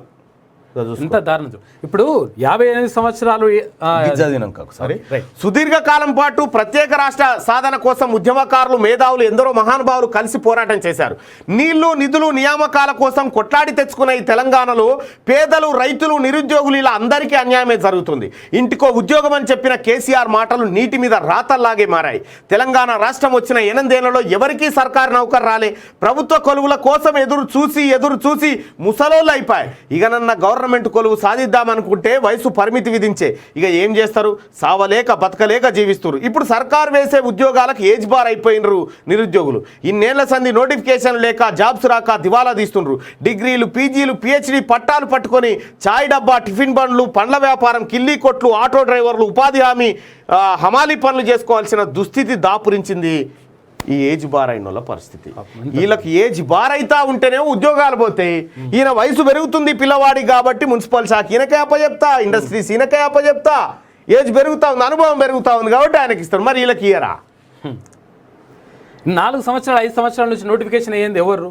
కేసీఆర్. లేకపోవడం వల్ల ఇప్పుడు వీళ్ళకి ఏజ్ బార్ అయిపోయింది కదా. అవును. వాళ్ళకి అవకాశం ఇవ్వాలన్నా వద్దా? వాళ్ళు కనీసం ఒక 5 సంవత్సరాలు పెంచండి అని అడుగుతున్నారు. ఇప్పుడు 58 సంవత్సరాలు అంటే పదవి విరమణ వయో పరిమితి ఉంటే 58 సంవత్సరాల నుంచి 61 సంవత్సరానికి పెంచినావు, అంటే విరమణ వయసు పెంచినావు. మరి వీళ్ళకి పెంచితే తప్పేమున్నది? కేంద్ర స్థాయిలో ఉన్న ఉద్యోగాలకి ఇదే ఇప్పుడు ఈ డ్రెస్ ఏమంటారు యూనిఫామ్ సర్వీసెస్ సంబంధించి 32 సంవత్సరాలు ఉన్నది. మన దగ్గర ఎందుకు అట్లా ఉండదు?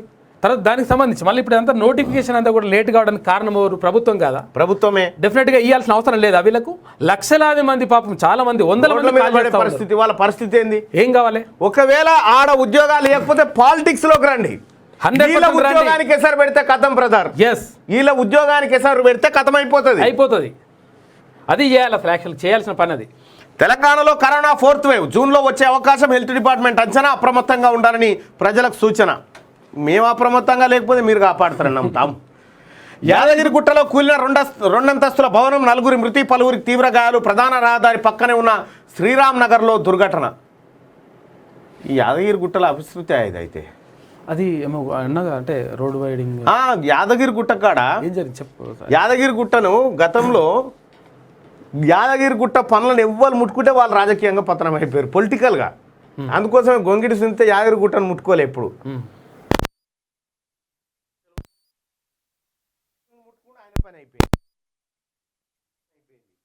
కేసీఆర్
ఓకేనా రైట్.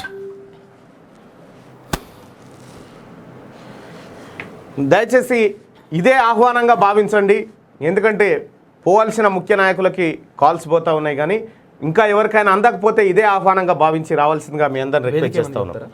ఇక వేదికకు సంబంధించి రేపు చెప్తారు. ఇంకా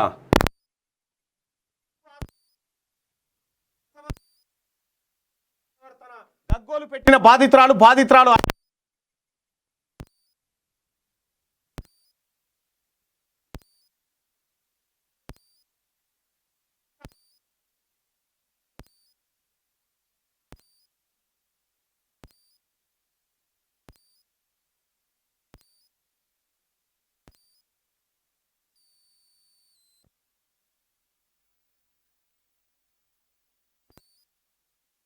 ప్రవీణ్ కుమార్ పచ్చి బాలింత 5 రోజుల బిడ్డ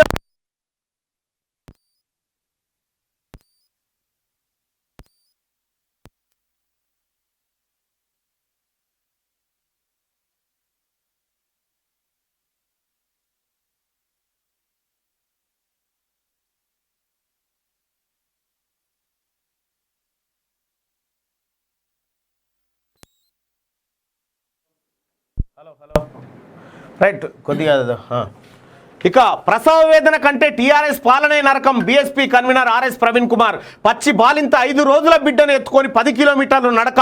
కొమరంభీం ఆసిఫాబాద్ జిల్లా తిర్యాని మండలంలో ఘటన. దానికి సంబంధించిన ఓ పేపర్ క్లిప్పింగ్ను ట్వీట్ చేసిన ఆర్ఎస్పీ అంటూ ఆర్ఎస్ ప్రవీణ్ కుమార్ చేస్తున్నటువంటి యాత్రలో భాగంగా అనేకమైనటువంటి అంశాలు తెర మీదకి వస్తూ ఉన్నాయి. అనేకమైనటువంటి అంశాలు తెర మీదకి వస్తూ ఉన్నాయి. ఏందన్నా అదే ఇప్పుడు అది ఉంది కదా, అంటే ఇప్పుడు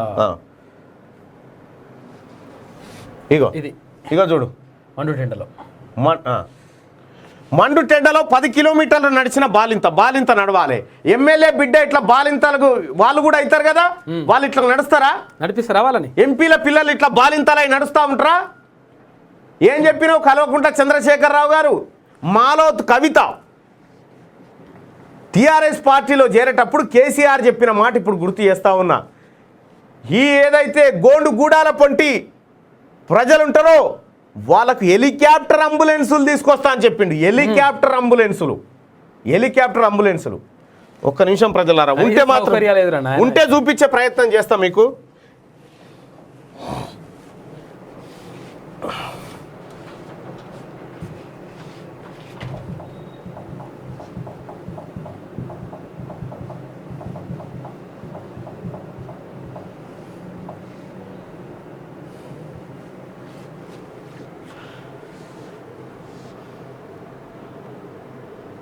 మాట కేసీఆర్ చెప్పినటువంటి మాట.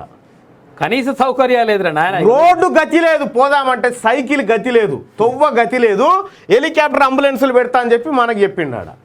ప్రజలారా దయచేసి ఆలోచన చేయండి. కేసీఆర్ చెప్పిన మాటలకు ఇక్కడ జరుగుతున్న పనికి ఏమైనా పొంతనుందా? రైట్. ఇక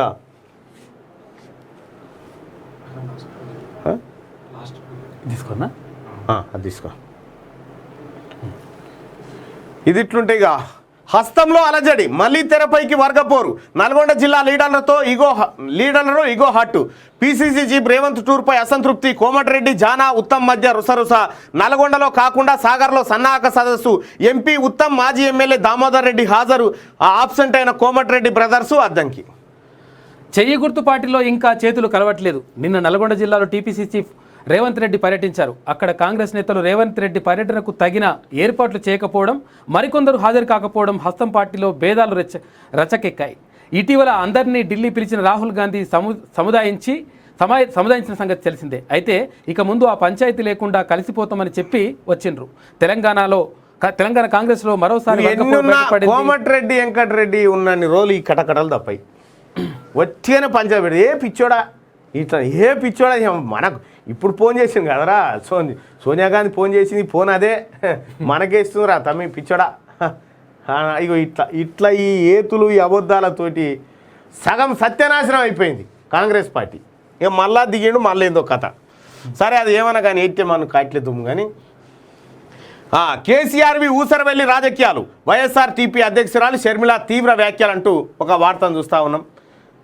అగ్ని ప్రమాద బాధిత కుటుంబాలకు డబుల్ బెడ్రూమ్ ఇల్లు ఇవ్వాలి. శనిగకుంట గ్రామంలో దగ్ధమైన ఇళ్లను పరిశీలించిన సీతక్క బాధిత కుటుంబాలకు పరామర్శ 50,000 11 క్వింటాల బియ్యం అందజేత ఒక్కో కుటుంబానికి 1,00,000 సాయం అందించాలని చెప్పి ఆమె డిమాండ్ చేస్తున్నటువంటి మాట. గాలిపోయినాక గుడిసెలు సీతక్క పోయింది ఆడికి. పటియాలలో తీవ్ర ఉద్రిక్తత 2 వర్గాల మధ్య ఘర్షణ రాళ్లు కత్తులతో దాడులు పలువురికి గాయాలు గాల్లోకి పోలీసుల కాల్పులు ఇరు వర్గాలను చెదరగొట్టిన పోలీసులు అదుపులోకి పరిస్థితులు ముందు జాగ్రత్తగా 144 సెక్షన్ విధింపు ఘటన దురదృష్టకరమన్న సీఎం అంటూ పంజాబ్ పాటియాలలో 2 వర్గాల మధ్య జరిగిన ఘర్షణ కత్తులు రాళ్ళు ఇక ఏముంటే అవి ఇక అది అట్లుంటే ఏజ్ బారు ఇక కానిస్టేబుల్ ఎంత ఇదంతా ఎస్ఐ పోస్ట్ 100% వాళ్ళకి ఎట్టి పరిస్థితుల్లో 5 సంవత్సరాలు సడలింపు ఇవ్వాలి. ఎందుకంటే వాళ్ళ పాపం చాలా మంది కూడా అన్న ఇక మేము చచ్చిపోవడం ఒకసారి వాళ్ళ తరఫున కూడా ఒక చిన్న పోల్ పెట్టే కార్యక్రమం చేస్తాం. మా పరిస్థితి అసలు ఏం చేయాలో అర్థం కాని పరిస్థితి ఉందన్న అని చెప్పేసి వాళ్ళు ఫోన్ చేస్తూ ఉన్నారు. ఇప్పుడు వస్తున్న ఫోన్లన్నీ కూడా అవే 100 ఫోన్లు వస్తూ ఉన్నాయి. 100% వాళ్ళకి సంబంధించి ఏజ్ రిలాక్సేషన్ ఇవ్వాలి, ఇచ్చేసి వాళ్ళకు న్యాయం చేయాలని చెప్పేసి డెఫినెట్గా న్యాయం చేయాలని చెప్పేసి లేకపోతే తప్పకుండా మిత్రులారా మీరే రండి మనమంతా కూడా కలిసి ఫైట్ చేద్దాం. ఎవరైతే గద్దెనెక్కి కూర్చొని మనని ఉద్యోగం రాకుండా చేస్తున్నాడో వాళ్ళని గద్దె దింపి వాళ్ళ నిరుద్యోగం చేసేటువంటి ప్రయత్నం చేయాలి. అప్పుడు మాత్రమే మనం ఏదైతే అనుకుంటామో అది సాకారం అవుతుంది, కళ సాకారం అవుతుంది. తప్పితే అప్పటి వరకు ఏం కాదు మిత్రులారా. సప్పుడేక నేను పోయి కూర్చుంటా నాదంతా నేను కూర్చుంటా చెట్టు కింద కూర్చుంటా అంటే కాదు. ఇది పోలీస్ నియామకాలలో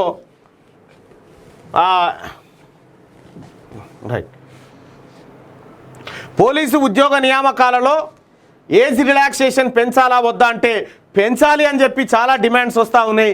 మీరు కూడా మీ ఒపీనియన్ తెలియజేయండి. ఇది రాష్ట్ర ప్రభుత్వానికి చేరితే బాగుంటుంది. ఇక పంట పొలాల్లో రేవంత్ రెడ్డి రైతులను ఆహ్వానించే పనిలో బిజీ రాహుల్ సభకు రావాలంటూ రైతులకు ఆహ్వానం. నాగార్జున సాగర్ పరిధిలోని పంట పొలాల్లో పర్యటన రైతులతో మాటామంతి సభకు రావాలంటూ విజ్ఞప్తి తప్పకుండా వస్తామని చెబుతున్న రైతులు సోషల్ మీడియాలో వీడియో వైరల్ అవుతున్నటువంటి పరిస్థితి చూస్తూ ఉన్నాం. ఒకసారి పంట పొలాల్లో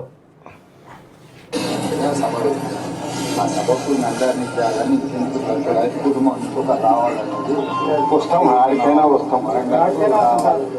అన్ని ఊర్లలో చలో వరంగల్ అని చెప్పాలి. వరంగల్కు 6 తారీఖు నాడు సాయంత్రము అందరు వరంగల్కి వస్తుందంటే ప్రభుత్వానికి ఒత్తిడి పెంచుతాయి కానీ రైతులు ఏం చేయాలి. 1,00,000 రూపాయలు రుణమాఫీ అన్నట్టు రుణం మాఫీ కాదు. బంగారం మాట్లాడిన ఎప్పుడో బలం ఉంటే అలా పెట్టుకుంటే అది పోయింది.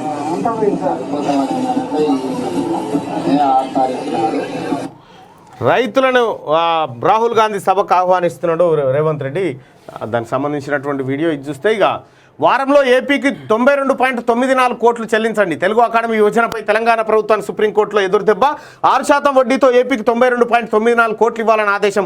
తెలుగు అకాడమీ ఆస్తులు నిధుల పంపకంపై హైకోర్టు ఉత్తర్వులు అమల్లో ఉంటాయని చెప్పి తీర్పునిచ్చింది.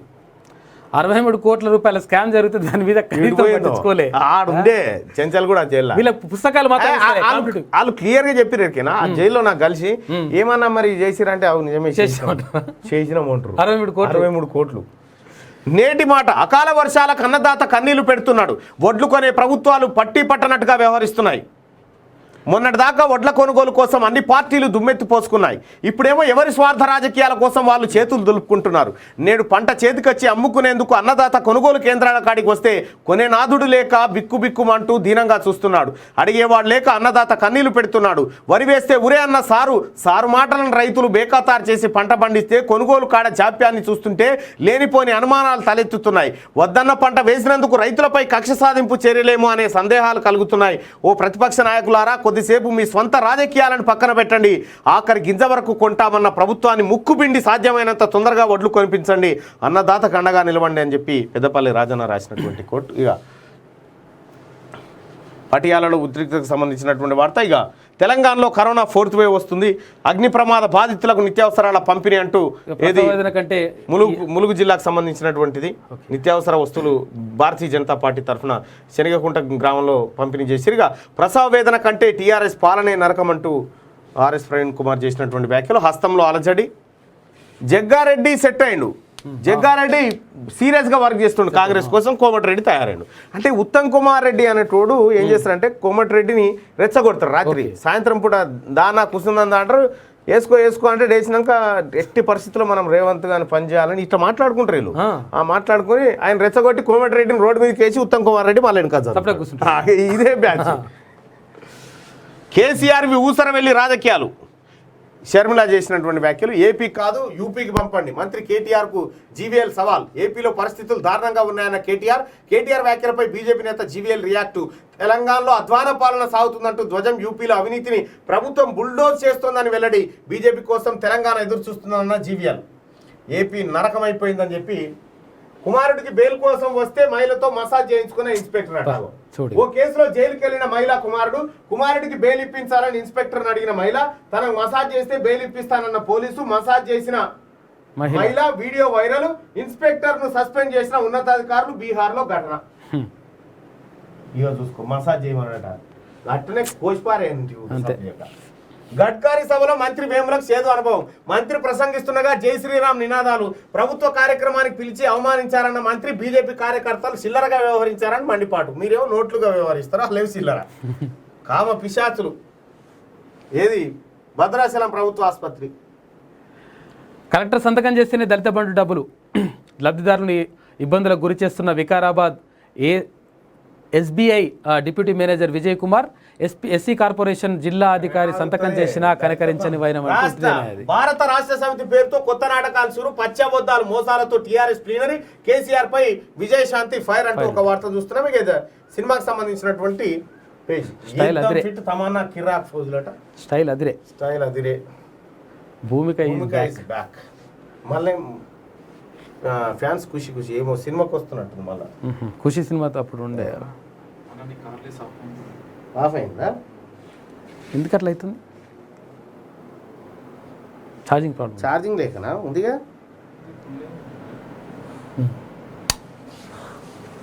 రైట్.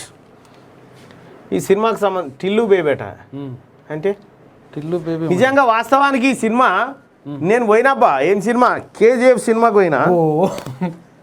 తర్వాత RRR సినిమాకి పోయినా. జర అర్ధగంట చూసి వెళ్ళేసి వచ్చిన జర పని ఉండి. ఈ RRR సినిమానేమో మైదాకు పంచాది. ఏది మైదాకు పెట్టి పంచాది. ఈ కేజీఎఫ్ సినిమానేమో కళ పంచాది. వాళ్ళ అమ్మ కళ కంటే ఆ కళకు సంబంధించి బంగారం సంపాదిస్తాడు. చిన్న బిస్కెట్ కూడా పోనీయాడు. బిస్కెట్ పోనీయాడు. ఈ గమ్మత్ ఇంకా పార్ట్ 2 పార్ట్ 3 ఇక బంద్ చేయరు. ఇక చాలు సరిపోయినాయి అవి. ఇక RRR ఏమో మైదాకు పంచాది. ఇదేమో కళ పంచాయతీ. ఇవి సినిమాలు. వీటికంటే సమాజానికి టిల్లు ఉన్న చూడు. అదే మంచిగా కామెడీ.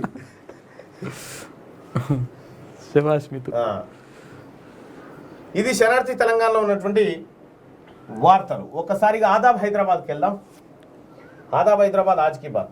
పంట చేళ్లు కౌలు రైతులను కలవరిస్తున్నాయి. ఉరితాడుకు ఈగ వద్దని వేడుకుంటున్నాయి. బడులు పంతులు లేక అక్షరాలు మూగగా ఎదురు చూస్తున్నాయి. దవాఖానాలు శుద్ధి లేక పాయకానాలై పరిమళిస్తున్నాయి. పేదల పథకాలు ప్రగతి భవన్ దాటి ముందుకు రావంటూ మొరాయిస్తున్నాయి. నీళ్లు నిధులు ఫామ్ హౌస్లోనే పంటను పండించ పవలిస్తున్నాయి. నియామకాలు నిరుద్యోగులను నిండా ముంచి ఎక్కిరిస్తున్నాయి. అవినీతి, బంధుప్రీతి, కులపిచ్చి తెలంగాణ నిండా గుబాలిస్తున్నది. కుల వృత్తులు పోయిందా? సెల్స్ పోయినాయి. ఎట్లా తీసుకో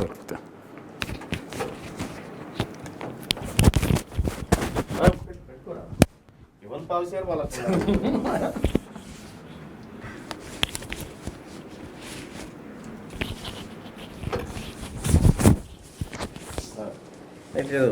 ఛార్జింగ్ తొందరగా పోతున్నాయా? కరెంట్ ఉంటుంది కదా కొత్త అసలు యాక్చువల్గా నిన్ననే పెట్టిరా అవి ఛార్జింగ్? Second hand తెచ్చిరా? లే కోటిలు తెచ్చాను. కేసీఆర్ మాల్ తెచ్చినారా? చైనా మాల్ అంటారు, కేసీఆర్ మాల్. కేసీఆర్ మాల్ అంటారు. హరేక్ మాల్ లెక్క, హరేక్ మాల్ లెక్క కేసీఆర్ మాల్. అప్పుడేమో డూప్లికేట్ వస్తువులు, ఒరిజినల్ కు చైనా అంటుండే డూప్లికేట్. ఇప్పుడు ఒరిజినల్ అంటే KCR. Opposite brand ambassador, opposite word KCR. వచ్చిందా?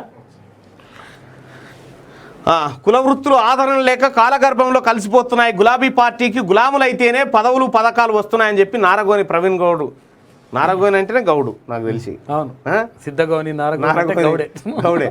సమిష్టి కృషితో ఖాళీల భర్తీ, నిబద్ధతతో పనిచేస్తే విజయం సాధించవచ్చు. సమిష్టి కృషితో హైకోర్టులో 126 ఖాళీల భర్తీ. 7 ఏడాదులు సుప్రీంకోర్టులో 9 మంది కొత్త జడ్జీలు, హైకోర్టులకు 10 మంది కొత్త ప్రధాన న్యాయమూర్తులు. ఉన్నత న్యాయస్థానం ప్రధాన న్యాయమూర్తుల 39వ సదస్సులో చీఫ్ జస్టిస్ ఎన్వి రమణ జడ్జీల వేతనాలు, పదవి విరమణ ప్రయోజనాలపై చర్చించబోతా ఉన్నారట. తెలుగు అకాడమీ కేసులో తెలంగాణకు సుప్రీంకోర్టులో ఎదురుదెబ్బ. వడ్డీతో సహా బకాయిలు చెల్లించాలంటూ ఆదేశం. 92.94 కోట్లను ఏపీకి చెల్లించాలని ఆదేశం. 6% వడ్డీని కలిపి ఇవ్వాలని ఆదేశాలు జారీ. హైకోర్టుకు వేసవి సెలవులు. మే 2 నుంచి జూన్ 3 వరకు సెలవుల్లో అత్యవసర కేసులు విచారణ ప్రకటించిన హైకోర్టు రిజిస్టర్. కేంద్రానికి రోగం వచ్చింది, చికిత్స చేయాలి. కూల్చివేతలు సులువు, దేశాన్ని నిర్మించడం కష్టం. ఇక్కడ అల్లరి చేసే వాళ్ళ ఆటలు సాగవు. దేశమంతా చీకట్లో ఉంటే తెలంగాణలో వెలుగులు. ముఖ్యమంత్రి కేసీఆర్. దీని గురించి నేను ఒక చిన్న వివరణ చెప్తా, చాలా జాగ్రత్తగా వినాలే. మీరు కూడా బాగా అబ్జర్వ్ చేయరు. పాలమూరు వలసలు ఆగలేదు. కేటీఆర్ చెప్పే అబద్ధాలకు ఇదే నిదర్శనం.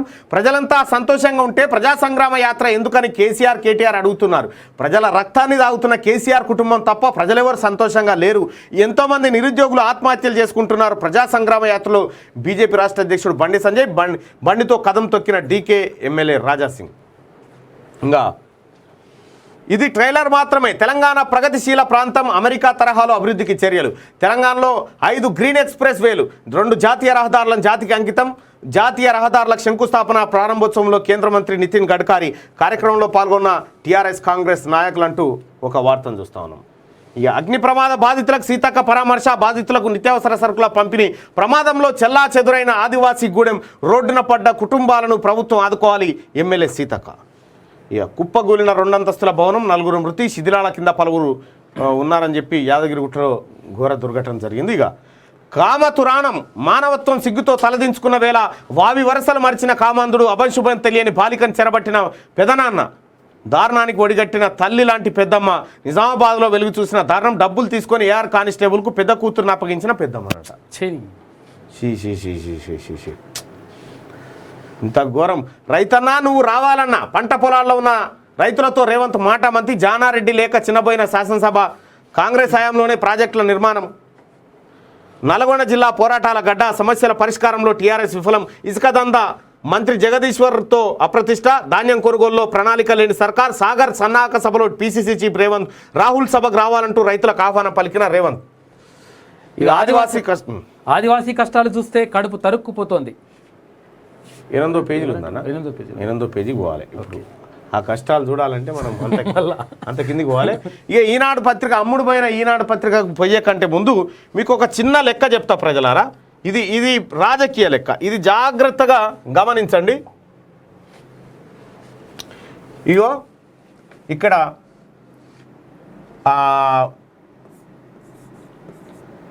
ఆర్ఎస్పి యాత్ర, షర్మిల యాత్ర,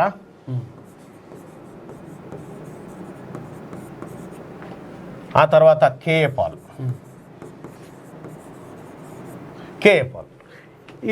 ఈ ముగ్గురు యాత్ర నడుస్తూ ఉంది. సరే, వారి సిద్ధాంతాలు ఆచరణ మేరకు జరుగుతూ ఉంది. ఇంకోవైపు కేసీఆర్, ఇంకోవైపు బీజేపీ, ఇంకోవైపు కాంగ్రెస్. అయితే ఇక్కడ ఇప్పుడు ఆర్ఎస్ ప్రవీణ్ కుమార్ గారు చేస్తున్న యాత్ర, షర్మిల చేస్తున్న యాత్ర, కేఏపాల్ రంగంలోకి దిగడానికి పిడుగులు పడ్డట్టే ఉంటుంది, మీకు ఇరికే కదా. ఇప్పటి వరకు ఇంతకు ముందుకు ఇవన్నీ కాంగ్రెస్ పార్టీ ఓటు బ్యాంకులు, ఇవన్నీ ఓకే జరా నిన్నేం అడగలే కానీ ఇవన్నీ కాంగ్రెస్ పార్టీ ఓటు బ్యాంక్గా ఉండే. క్రిస్టియన్లు బీజేపీకి ఓటేయరు,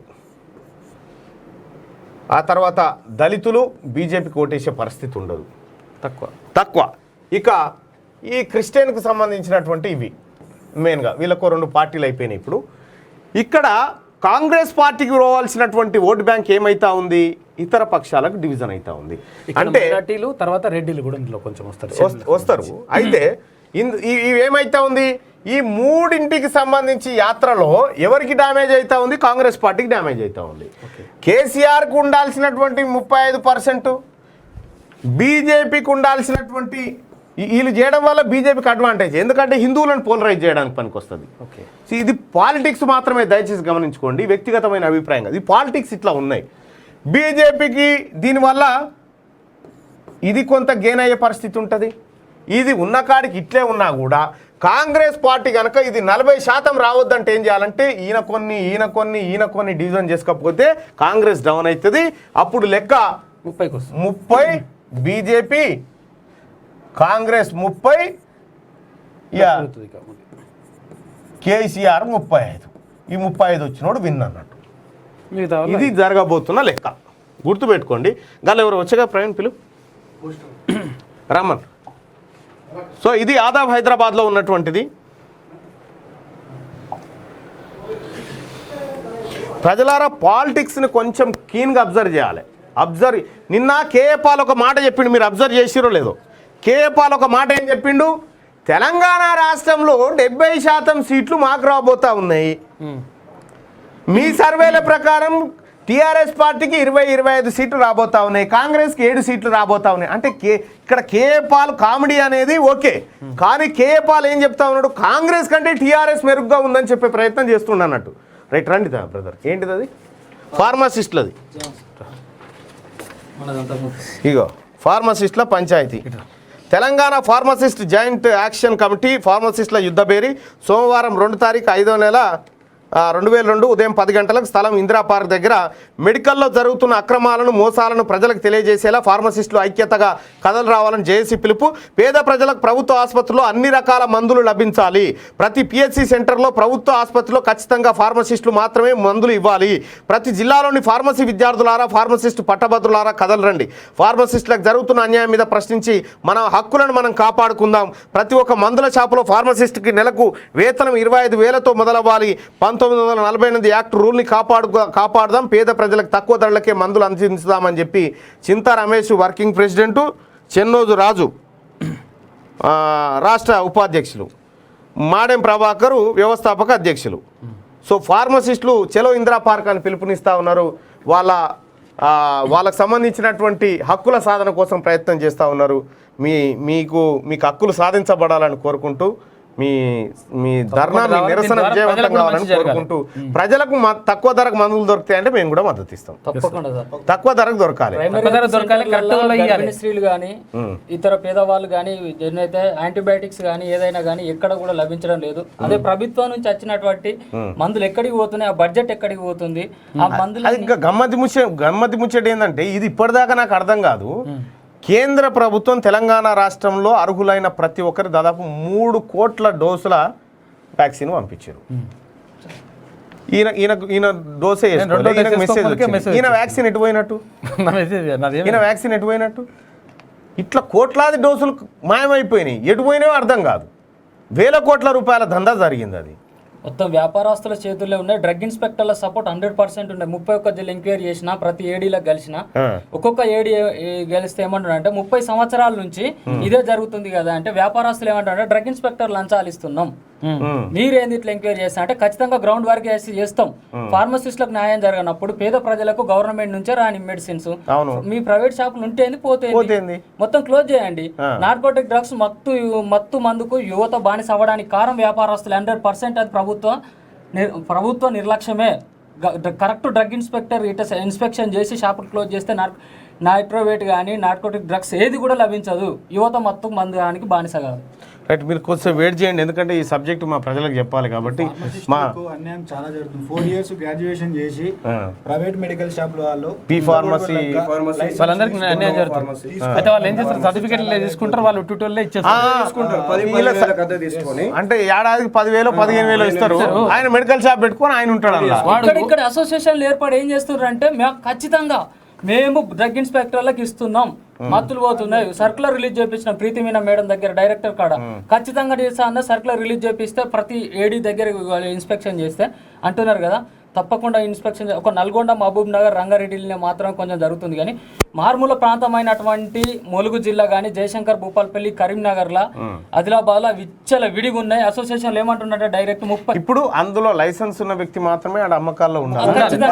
ఏమైతున్నాడు, తలకాయ నొప్పి ఉందిరా కడుపు నొప్పి గోలిస్తున్నాడు, కళ్ళర్ చూసి మందులు ఇచ్చాడు. 27 సంవత్సరాల నుంచి మేమే యూనియన్ ఉన్నాం, మీరు ఫస్ట్ వచ్చి అడగడానికి ఎందుకు? ఒక 5 నిమిషాలు మాకు పూర్తిగా సమయం మీకు 5 నిమిషాలు కాదు, అర్ధగంట ఇద్దామని వెయిట్ చేయమంటున్నారు. అర్ధగంట ఇద్దామని వెయిట్ చేయమంటున్నా. మీరు వెయిట్ చేయండి, ఖచ్చితంగా ఈ న్యూస్ అయిపోయిన తర్వాత మీరు మాట్లాడండి. Okay right. ఇక కే పాల్ గారు మాట్లాడతారట. ఇప్పుడు 5 నిమిషాలు 10 నిమిషాలు మీరు చూసే ఉంటారు, కలిసి ఉంటారు. కే పాల్ అనేటోన్ని దించిందే కేసీఆర్. ఎందుకు మీకెంత భయం? అనస్లోకి నేను భయపడతాను. తమాషకిన వారైతే నువ్వు గట్రా కే పాల్ అయిపోయా. ప్రియుడితో కలిసి తండ్రిని కడ తీర్చిన కేసీఆర్, నువ్వు కేసీఆర్తో కలిసి తెలంగాణ కడ చేరుస్తున్న రామోజీరావు. ఈ తేడా ఏముంది దానికి దీనికి? ఫ్రంట్ పేజ్ సామాజిక వైవిధ్యం ఎన్వి రమణ గారిది. పొరుగు సేవలకు వెయిటేజీ ఇగో కచ్చిండు. దేశమంతా అంధకారం. పంజాబ్ పోతే పంజాబ్ టోపీ, ఈడికి పోతే ఆ టోపీ అని ఈయన టోపీ అంటాడు కదా, ఇదే టోపీ మరి. ఆయన షేక్ ఉస్మాన్ కేసీఆర్ ఖాన్, కేసీఆర్ ఖాన్, షేక్ నిజాం, మీర్ కమరుద్దీన్ చిక్లిచ్, 10వ నిజాం, 9వ నిజామో 10వ నిజామో మనకు. ఇక ఈ దట్టిలు కట్టుడు ఈయన.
ఇంకేం చేయన్నా? ఏమైంది నా దగ్గరనా? ఇప్పుడు ఓకేనా? Okay right. అగో పాండు తిన్న రాలేదా? వాయిస్ లేదట, వాయిస్ లేదంటారు. ఓకే మరి ఇది విన్న రాలేదా పాండుది? ఏ పాండు ఇంటూ మళ్ళీ వినిపించాలి అయిపోయినాక దుబాయ్ తీరా దుబాయ్ అప్లోడ్. ఓకే, ఇక మొత్తం మీద ఇది దుష్టశక్తుల తమాషా కొన్ని రోజులే, మానవత్వానికి ఇదే అంతిమ విజయం. పాండుది ఒకసారి మళ్ళీ వస్తారా? ఒక్కసారి పాండు చూసేటువంటి ప్రయత్నం చేద్దాం.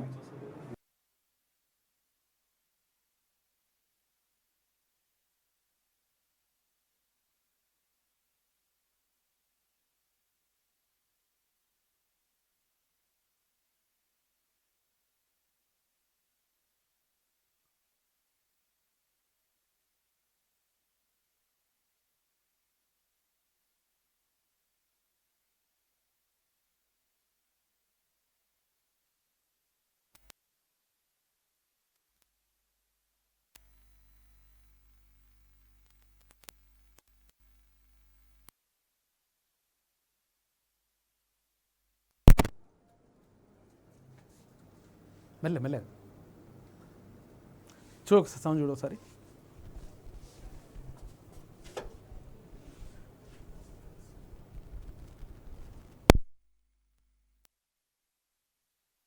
ప్రజా సంగ్రామ యాత్ర శ్రీ బండి సంజయ్ కుమార్ గారు చేపట్టిన 2వ విడత ప్రజా సంగ్రామ యాత్రను విజయవంతం చేద్దాం. ప్రజాస్వామ్య తెలంగాణ ఏర్పాటుకు బాటలు వేద్దాం. ప్రవాసీ తెలంగాణ సమాజ్. ఒకసారి విను. హలో హలో హలో ఓకేనా? హెడ్సెట్ పెట్టుకుని చూడు. ఆర్మూర్ పాండుకు సంబంధించి అది ఒక్కసారి మనము మేడం దగ్గరికి వెళ్ళేటువంటి ప్రయత్నం చేద్దాం. ఒక కాక మొత్తం మీద ఏదో వంచుతున్నాడు. శుక్రవారం హైదరాబాద్ ఎల్బీ స్టేడియంలో ప్రభుత్వం ఇచ్చిన ఇఫ్తార్ విందులో ముఖ్యమంత్రి కె చంద్రశేఖరరావుతో కరచాలనం చేసేందుకు పోటీ పడుతున్న మైనార్టీ గురుకుల విద్యార్థులు. ఈ మైనార్టీ గురుకుల విద్యార్థులకు సంబంధించిన ఏవైతే ఉన్నాయో డబ్బులు ఉన్నాయో ఆ డబ్బులతోటే ఇఫ్తార్ విందు ఇస్తూ ఉన్నాడంట. మా డబ్బులు ఖర్చు పెట్టకండి అని చెప్పేసి అక్కడ మైనార్టీ సంక్షేమ గురుకులాల నుంచి ఆమె ఎవరో వచ్చేసి ఆమె చెప్తా ఉన్నది, ఎట్టి పరిస్థితుల్లో మా డబ్బులను మీరు తీయకండి, మీరు ఇఫ్తార్ విందు తీసుకుంటే ఒకవేళ నీ సొంత డబ్బులతో ఇయ్యి కానీ చిన్నపిల్లలకు పాపం తిండి లేకుండా వేసేసి నువ్వు ఇఫ్తార్ విందుస్తానని చెప్పి చెప్పకని చెప్పేసి ఆమె చెప్తా ఉన్నది. దుష్టశక్తుల తమాషా కొన్ని రోజులే అని చెప్పేసి మానవత్వానికి ఇదే అంతిమ విజయం అంట. ఇక దుష్టశక్తులు ఎవరో ఏందో కథ తెలిసిపోతుంది. తెలంగాణ దారిదీపం దేశానికి హైదరాబాద్ గ్రోత్ ఇంజన్ అంట. అబ్బబ్బబ్బబ్బా, గ్రోత్ ఇంజన్. ఇక సెలవుల్లో అంగన్వాడీ రేషన్ ఇంటి వద్దకే అంట.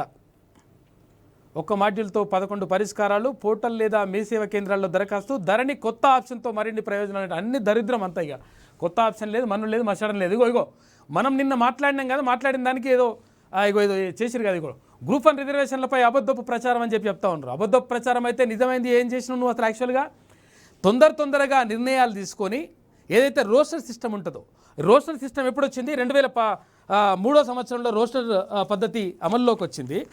అది ఏపీ సబార్డినేట్ రూల్స్ ఏవైతే ఉంటాయో 2003 ప్రకారం ఈ రోస్టర్ సిస్టమ్ వచ్చింది. రోస్టర్ సిస్టమ్ వచ్చిన తర్వాత మరి 100% రోస్టర్ సిస్టమ్ సంబంధించి ఎవరెవరికి ఎన్ని రావాలి, తర్వాత ఇట్లా విడతల వారీగా వస్తుంది కదా, దానికి సంబంధించి వచ్చిన తర్వాత 2015లో కాక ఏం చెప్పిండు, మళ్ళీ కొత్త రోస్టర్ విధానాన్ని తీసుకొచ్చిండు. 100 పాయింట్లకు రోస్టర్ సిస్టమ్ ఉంటే దాన్ని 50 పాయింట్లకు సంబంధించి రోస్టర్ సిస్టమ్ తీసుకొచ్చిండు. నిజంగా ఒకవేళ ఆ 50 పాయింట్ల రోస్టర్ సిస్టాన్ని ఉంచింటే బాగుండేది. ఎందుకంటే ఒకవేళ 50 పాయింట్ల వల్ల మనం తక్కువ ఉద్యోగాల నోటిఫికేషన్లు నువ్వు వేలల్లో లక్షలలో వేస్తలేవు కాబట్టి దీనివల్ల ఆ తక్కువ ఉన్నటువంటి పోస్టులో విభజన చాలా ఈజీగా అయ్యేది, తర్వాత మంచి జరిగేది.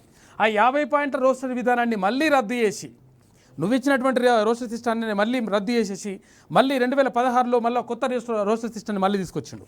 అయితే ఏం జరగాల్సింది అంటే నిజంగా కూడా ఒకవేళ ఇక్కడ చూసుకుంటే ఇక్కడ ఏం చెప్తుండే, ఇక్కడ చూపిస్తే ఓవరాల్గా మనకు కరెక్ట్గా అనిపిస్తుంది. అంటే వీళ్ళు చూపిస్తున్నటువంటి లెక్కల్లో కరెక్ట్గా అనిపిస్తుంది. మరి నిజంగా ఒకవేళ అంటే 503 పోస్టులకు సంబంధించి నువ్వు ఒకవేళ గ్రూప్ 1 నోటిఫికేషన్ వేస్తే ఒకవేళ వాళ్ళకు మహిళలకు ఎంత రావాలి, తర్వాత జనరల్గా ఎన్ని ఉండాలి, తర్వాత బీసీకి ఎంత ఉండాలి, బీసీసీకి ఎంత ఉండాలి, తర్వాత బీసీడీకి ఎంత ఉండాలి, వీళ్ళందరికీ మోసం చేసి అన్యాయం చేసి తర్వాత చెప్తున్నటువంటి పరిస్థితి ఏంటి అంటే ఇక్కడ బీసీబీకి సంబంధించి 10% అనుకుంటే 50 పోస్టులు రావాలన్నా వద్దా?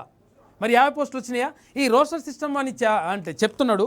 నిజంగా ఒకవేళ రోస్టర్ సిస్టమ్ ఫాలో కావాల్సిందే, మరి కావాల్సిందే అయితే మరి పాత ఏదైతే నోటిఫికేషన్లు ఉన్నాయో ఆ నోటిఫికేషన్ల వరకు ఎక్కడి వరకు నోటిఫికేషన్ రోస్టర్ సిస్టమ్ వచ్చి ఆగింది. ఆగిన తర్వాత అక్కడి నుంచి మళ్ళీ స్టార్ట్ కావాలి. ఇప్పుడు లేకపోతే ఇప్పుడు నువ్వు 10 సంవత్సరాలకు ఒకసారి నోటిఫికేషన్ వేస్తే అంటే 2011లో నోటిఫికేషన్ వస్తే ఇప్పుడు నోటిఫికేషన్ వచ్చింది మళ్ళీ కొత్తగా. అయితే 10 సంవత్సరాలకు 11 సంవత్సరాలకు ఒకసారి నోటిఫికేషన్ వస్తే మళ్ళీ ఒకవేళ వీళ్ళ పోస్టులు ఎప్పుడైతే తక్కువ ఉన్నాయో అవి మళ్ళీ భర్తీ కావాలంటే మళ్ళీ 10 సంవత్సరాల దాకా ఆగాలి. అంటే దీనివల్ల చాలా నష్టం జరుగుతూ ఉంది.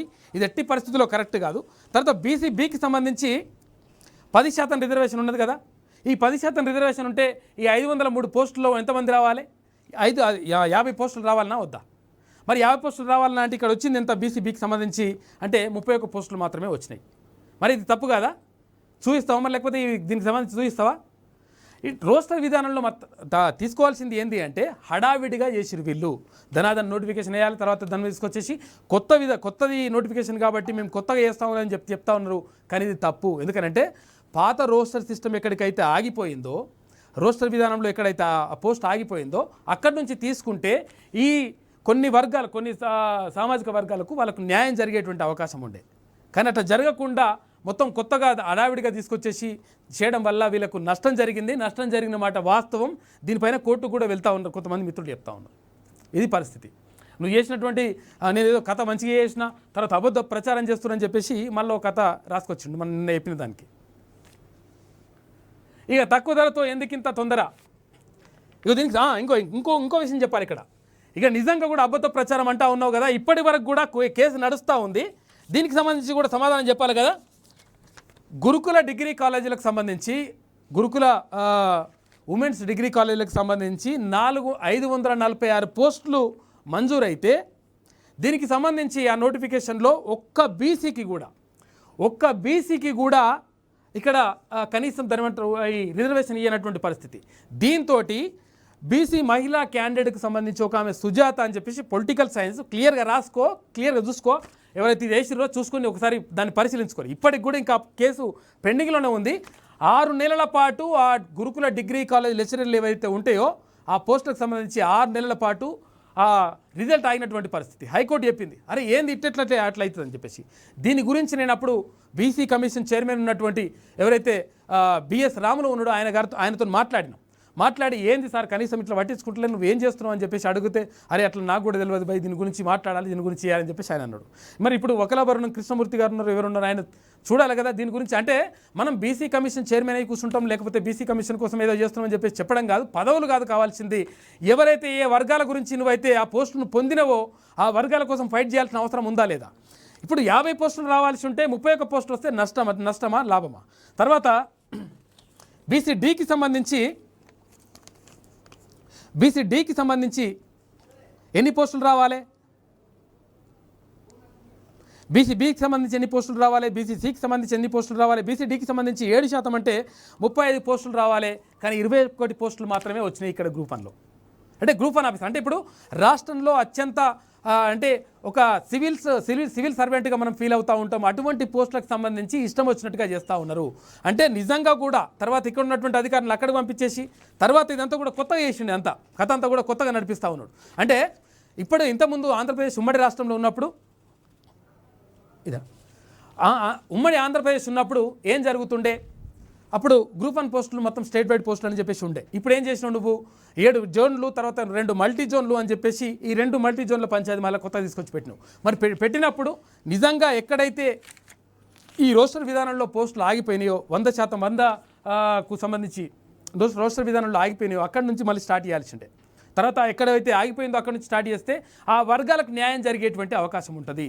కానీ ఆ వర్గాలను పట్టించుకోకుండా ఇష్టం వచ్చినట్టుగా నేను కొత్తగా తీసుకొస్తా అని చెప్పేసి తీసుకురావడం వల్ల ఈ వర్గాలకు అందరికీ కూడా అన్యాయం జరుగుతున్నటువంటి పరిస్థితి మనం చూసుకోవచ్చు. తర్వాత ఇక్కడ స్పోర్ట్స్ కోటాకు సంబంధించి కూడా చూసుకుంటే మనము వాళ్ళకు ఎంత రావాలి? 2% అంటే 10 పోస్టులు రావాలి. స్పోర్ట్స్ వాళ్ళకి 2% అంటే 10 పోస్టులు రావాలి. ఇప్పుడు ఈ విధానాన్ని తీసుకురావడం వల్ల ఏమవుతుంది? వాళ్ళకి ఒక్క పోస్టుకే వస్తుంది. 10 పోస్టులకు ఒక్క పోస్ట్ వస్తుంది. అంటే 9 పోస్టులు వాళ్ళు నష్టపోతూ ఉన్నారు స్పోర్ట్స్ కోటాలో. అంటే ఒకవేళ రోస్టర్ విధానంలో ఒకవేళ అది వాళ్ళు అక్కడి నుంచి ఎక్కడైతే ఆగిపోయిందో అక్కడి నుంచి మళ్ళీ కొనసాగింటే వీళ్లకు న్యాయం జరిగేటువంటి అవకాశం ఉండే. కానీ ఈ వర్గాలని బీసీ వర్గాలని ప్రధానంగా ఇక్కడ బీసీ వర్గాలని మొత్తం మోసం చేస్తున్నటువంటి పరిస్థితి మనం 100% చూసుకోవచ్చు. తర్వాత అదేవిధంగా ఇక్కడ వీళ్ళకు కూడా ఎవరికి ఇగో ఈడబ్ల్యూఎస్కి సంబంధించి కూడా 50 పోస్టులు రావాల్సిండే 43 పోస్టులు మాత్రమే వచ్చినాయి. మరి ఇది అన్యాయం కాదా? తర్వాత 33% రిజర్వేషన్ మనం అనుకుంటున్నాం కదా, మరి 225 పోస్టులు ఎట్లా వచ్చినాయి? అంటే రోస్టర్ విధానంలో ఎక్కడైతే ఆగిపోయిందో అక్కడ నుంచి తీసుకురావాల్సి ఉండే.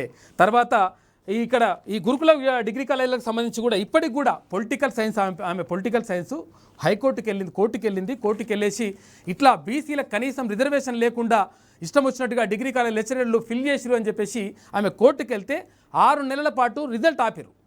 6 నెలల పాటు రిజల్ట్ ఆపి తర్వాత లాస్ట్కి వస్తే ఇప్పుడు అది ఆ పోస్ట్ను ఒక పోస్ట్ను తీసి రిజర్వ్లో పెట్టిరు. తర్వాత ఆ కేసులో కూడా ఇంకో కొంతమంది ఇంప్లీడ్ అయిన తర్వాత ఇంకా అది కేసు నడుస్తూ ఉన్నది. అంటే ఇష్టం వచ్చినట్టుగా నోటిఫికేషన్ వేసి ఇష్టం వచ్చినట్టుగా మనం చేసుకొని తూతూ మంత్రంగా వేసి పడేస్తే ఇదేమన్నా అయ్యా జాగిరా ఇట్లా ఇష్టం వచ్చినట్టుగా వేసుకోవడానికి? మొత్తం నిరుద్యోగులు అడుగుతూ ఉన్నారు అసలు పరిస్థితి ఏం జరుగుతుందో ఉంది. ఇక ఒక్కసారి మనము కామెంట్లోకి చూసేటువంటి ప్రయత్నం చేద్దాం. మొత్తం మీద వీళ్ళు అంటే పాపం వీళ్ళు పోలీసు ఉద్యోగ నియామకాల్లో ఏజ్ రిలాక్సేషన్ పెంచాలా వద్దా అంటే పెంచాలి అని చెప్పేసి 82% మంది చెప్తున్నటువంటి పరిస్థితిని చూసుకోవచ్చు. అంటే 82% మంది ఇప్పటి వరకు 4,800 మంది ఓటింగ్లో పాల్గొన్నారు. 82% మంది ఏం కోరుకుంటా ఉన్నారు? రిలాక్సేషన్ ఇవ్వాలి వాళ్ళకు. ఎందుకనంటే నువ్వు 4 సంవత్సరాలు 5 సంవత్సరాలకు ఒకసారి నోటిఫికేషన్ ఇస్తే మరి అప్పటి నుంచి ఇప్పటి వరకు ఉన్నటువంటి వాళ్ళు ఎవరైతే నిరుద్యోగులు ఉన్నారో వాళ్ళకి అన్యాయం జరుగుతూ ఉంది. కాబట్టి ఎట్టి పరిస్థితుల్లో ఏది రిలాక్సేషన్ ఇవ్వాలని చెప్పేసి వాళ్ళు డిమాండ్ చేస్తూ ఉన్నారు. వందలాది వేలాది ఫోన్లు వస్తూ ఉన్నాయి. లక్షల మంది ఉన్నామన్నా మేము మొత్తం అన్యాయం అయిపోతూ ఉన్నాము, మాకు అంటే ఇక్కడ నోటిఫికేషన్లు లేవు, తెలంగాణ వచ్చిన తర్వాత మొత్తం నష్టం జరిగిపోయింది, ఇప్పటికీ మరి ఒకవేళ మాకు రిలాక్సేషన్ ఇవ్వకపోతే మేము కనీసం వచ్చిన నోటిఫికేషన్లను రాసుకునేటువంటి పరిస్థితి లేదన్నా అని చెప్పేసి వాళ్ళు ఫోన్ చేస్తూ ఉన్నారు. ఒక్కసారి కామెంట్లు చదివేటువంటి ప్రయత్నం చేద్దాం. ఒక్క క్షణంలో ఆగిపోయిన వాళ్ళు చాలామంది అభ్యర్థులు ఉన్నారు అన్న, వారికి కూడా ఛాన్స్ ఇవ్వాలిగా. ఎంతోమంది ఏజ్ బార్ అయిన రాజకీయ నాయకులు చాలామంది ఉన్నారు. నువ్వు 70 ఏళ్ళు వచ్చినాయేం కాదు, 80 ఏళ్ళు వచ్చినాయేం కాదు, ఎన్ని సంవత్సరాలు వచ్చినాయేం కాదు, రాజకీయ నాయకుడు మాత్రం కొనసాగొచ్చు. కానీ ఉద్యోగ నోటిఫికేషన్లకు సంబంధించి వాళ్ళకి ఎందుకు రిలాక్సేషన్ ఇవ్వాలని చెప్పేసి అడుగుతూ ఉన్నారు. ఏ కానిస్టేబుల్కు 2 సంవత్సరాలు పెంచాడన్నా అన్నా దయచేసి మా నిరుద్యోగుల బాధని అర్థం చేసుకోండి. 2018లో నోటిఫికేషన్ వేశారు, మళ్ళీ 4 సంవత్సరాల నుంచి జాబ్స్ లేవు, కరోనా వల్ల చాలా ఇబ్బందులు పడుతూ 4 సంవత్సరాల నుంచి కానిస్టేబుల్ ఉద్యోగాల కోసం చదువుతున్నాము, అప్పులు చేసి హాస్టల్లో ఉంటున్నాము అని చెప్పేసి నవీన్ అడుగుతా ఉన్నాడు. ఒక పెద్ద లెటర్ రాసిండు పాపం పిల్లగాడు. ఎస్ఐకి 33 సంవత్సరాలు పెట్టి కానిస్టేబుల్కి 30 సంవత్సరాలు లిమిట్ పెట్టారు, ఇట్లా చేయడం వల్ల మాకు నష్టం జరుగుతూ ఉంది, మాకు రిలాక్సేషన్ ఇవ్వండి అని చెప్పేసి. ఒక 5 సంవత్సరాలు పెంచండి, పోయేది ఏముంటుంది? పెంచొద్దు అనేవాళ్ళు మాకు కాంపిటీషన్ వస్తారేమో అనే భయం తప్ప ఇంకో ఆలోచన లేదు. ఇప్పుడు ఏజ్ కోల్పోయిన వాళ్ళంతా నాడు ఉద్యమంలో పాల్గొన్న వారి మరి కోట్లు సంపాదించుకున్న వాళ్ళు జాబ్ ఇవ్వమని అడగట్లేదు, అవకాశం ఇవ్వమని అడిగితే న్యాయం కల్పిస్తారేమో అని చెప్పేసి. అంటే కనీసం మాకు న్యాయం కల్పించండి, మీకు పైసలు మీకు కోట్ల రూపాయలు ఇవ్వాలని చెప్పి ఇవ్వమని అడగట్లేదని చెప్పేసి అడుగుతూ ఉన్నారు.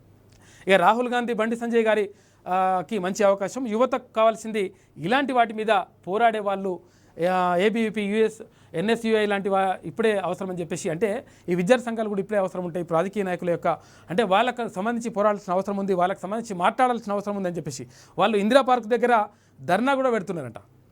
రేపే అనుకుంటా నాకు తెలిసి. ఇక నిన్నటి ప్లీనరీ అయినా, మొన్నటి ప్రెస్ కాన్ఫరెన్స్ అయినా, అటు మొన్నటి ఎన్నికల ప్రచారమైన టీఆర్ఎస్ వ్యవహారం ఒక్కటే. అవే డైలాగులు, అవే డొల్ల వాదనలు, అవే దొంగ తిరుగుడు సమాధానం, ఇవే గురువింద నీతులు, ఇవే అతి తెలివి ఆరోపణలు, అవే ఉత్తర కుమార ప్రగల్భాలు అని చెప్పేసి ఇక పెద్ద లెటర్ రాసిండు మిత్రుడు. ఖచ్చితంగా పెంచాలి ఈ సమస్యను మీ వరకు